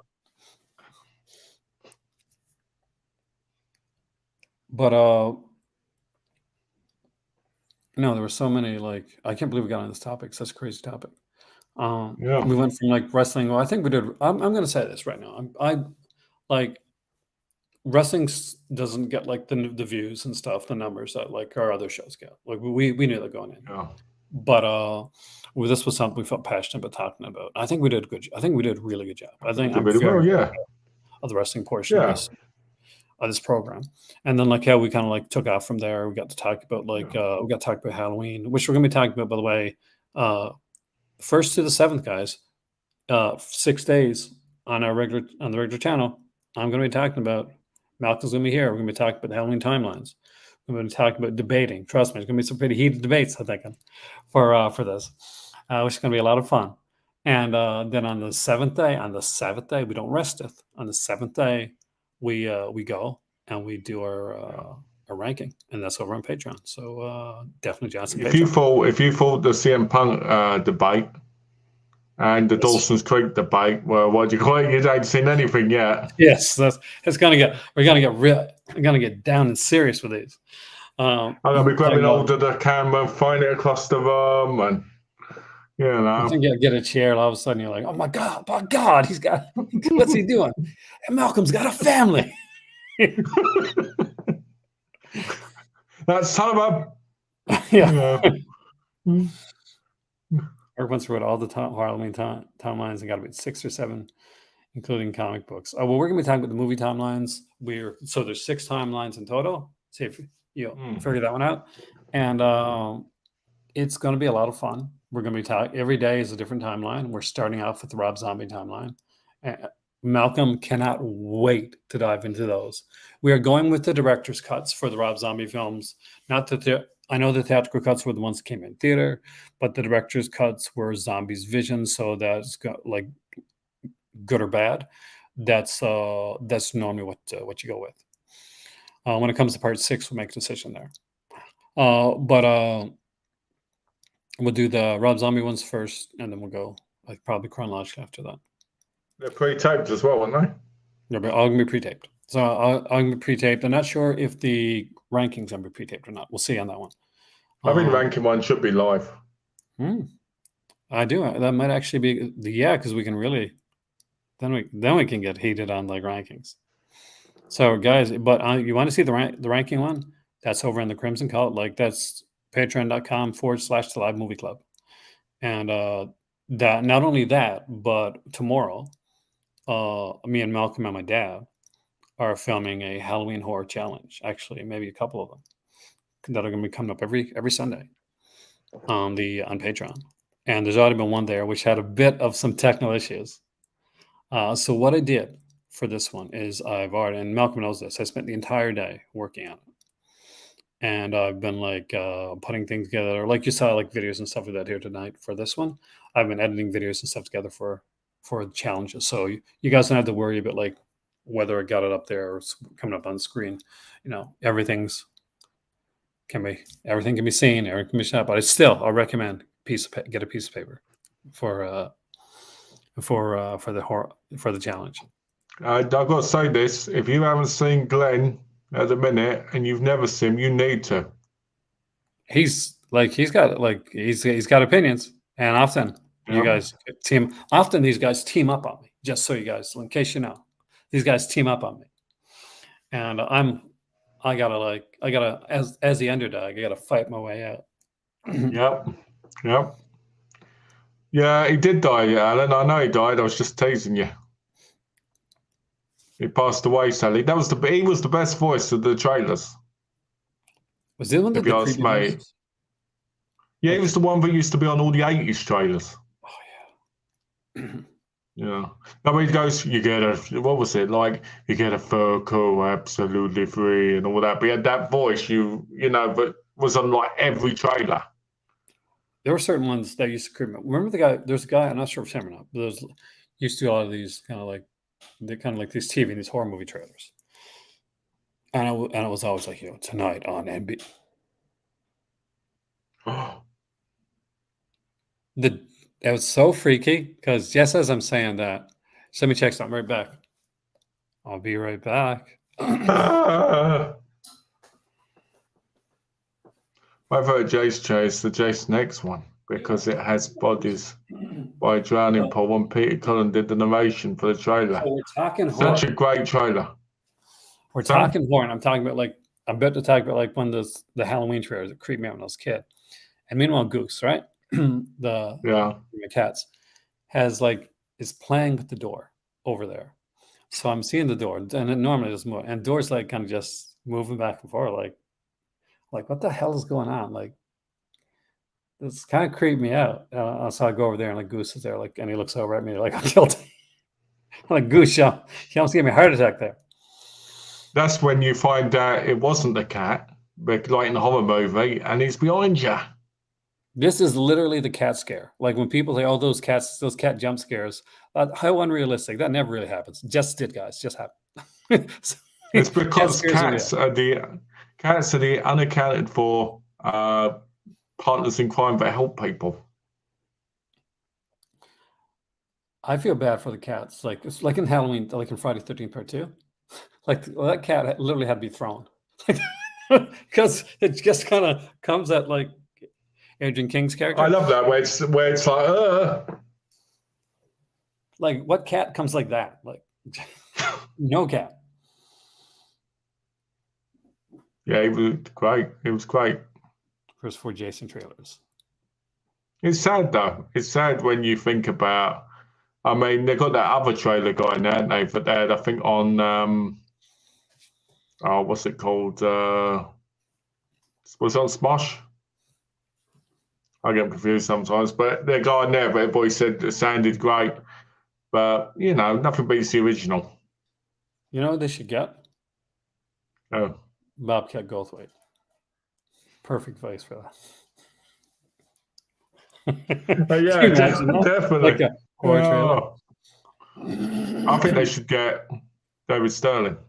Or back in the day, it would have been like Gilbert Godfrey. Unfortunately, he's passed away. Gilbert Godfrey, what a hero, eh? He was such an unusual character. Like he was literally, when you like talk about somebody that was a character, Gilbert Godfrey was a character. He was incredible. He had that. You noticed him immediately because of how he talked, how he acted. That I didn't watch, but I watched it because Gilbert Godfrey was on an episode of it. It was called like Celebrity Wife Swap, and he was like the cheapest guy. I watched the Ric Flair. I watched the Ric Flair Roddy Piper one of that. What was it, Ric Flair Roddy Piper? No, I didn't know it existed. Yeah, on Wife Swap, and it's quite funny, really.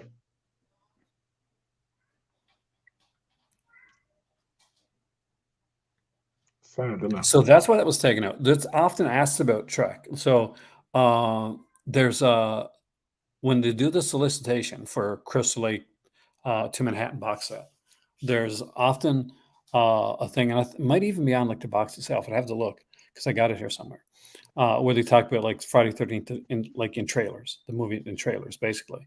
And everybody's like, where's that featurette at? Like everybody looks for it.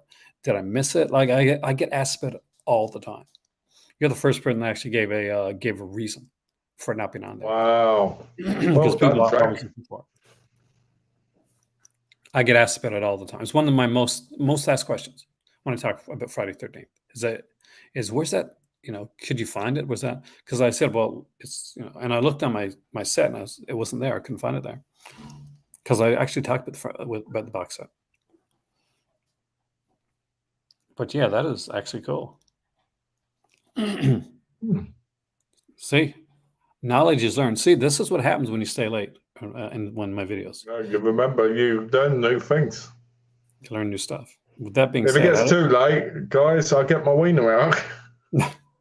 at over 3 hours, and my Mac at only 20%. Ooh. It is that time again. I want to thank Malcolm, and I want to thank everybody. I want to thank Swift for the generous donation. I really, really do appreciate that. It may actually help us reach a corner that we needed to, that we didn't reach last month. And we were very worried about. So thank you.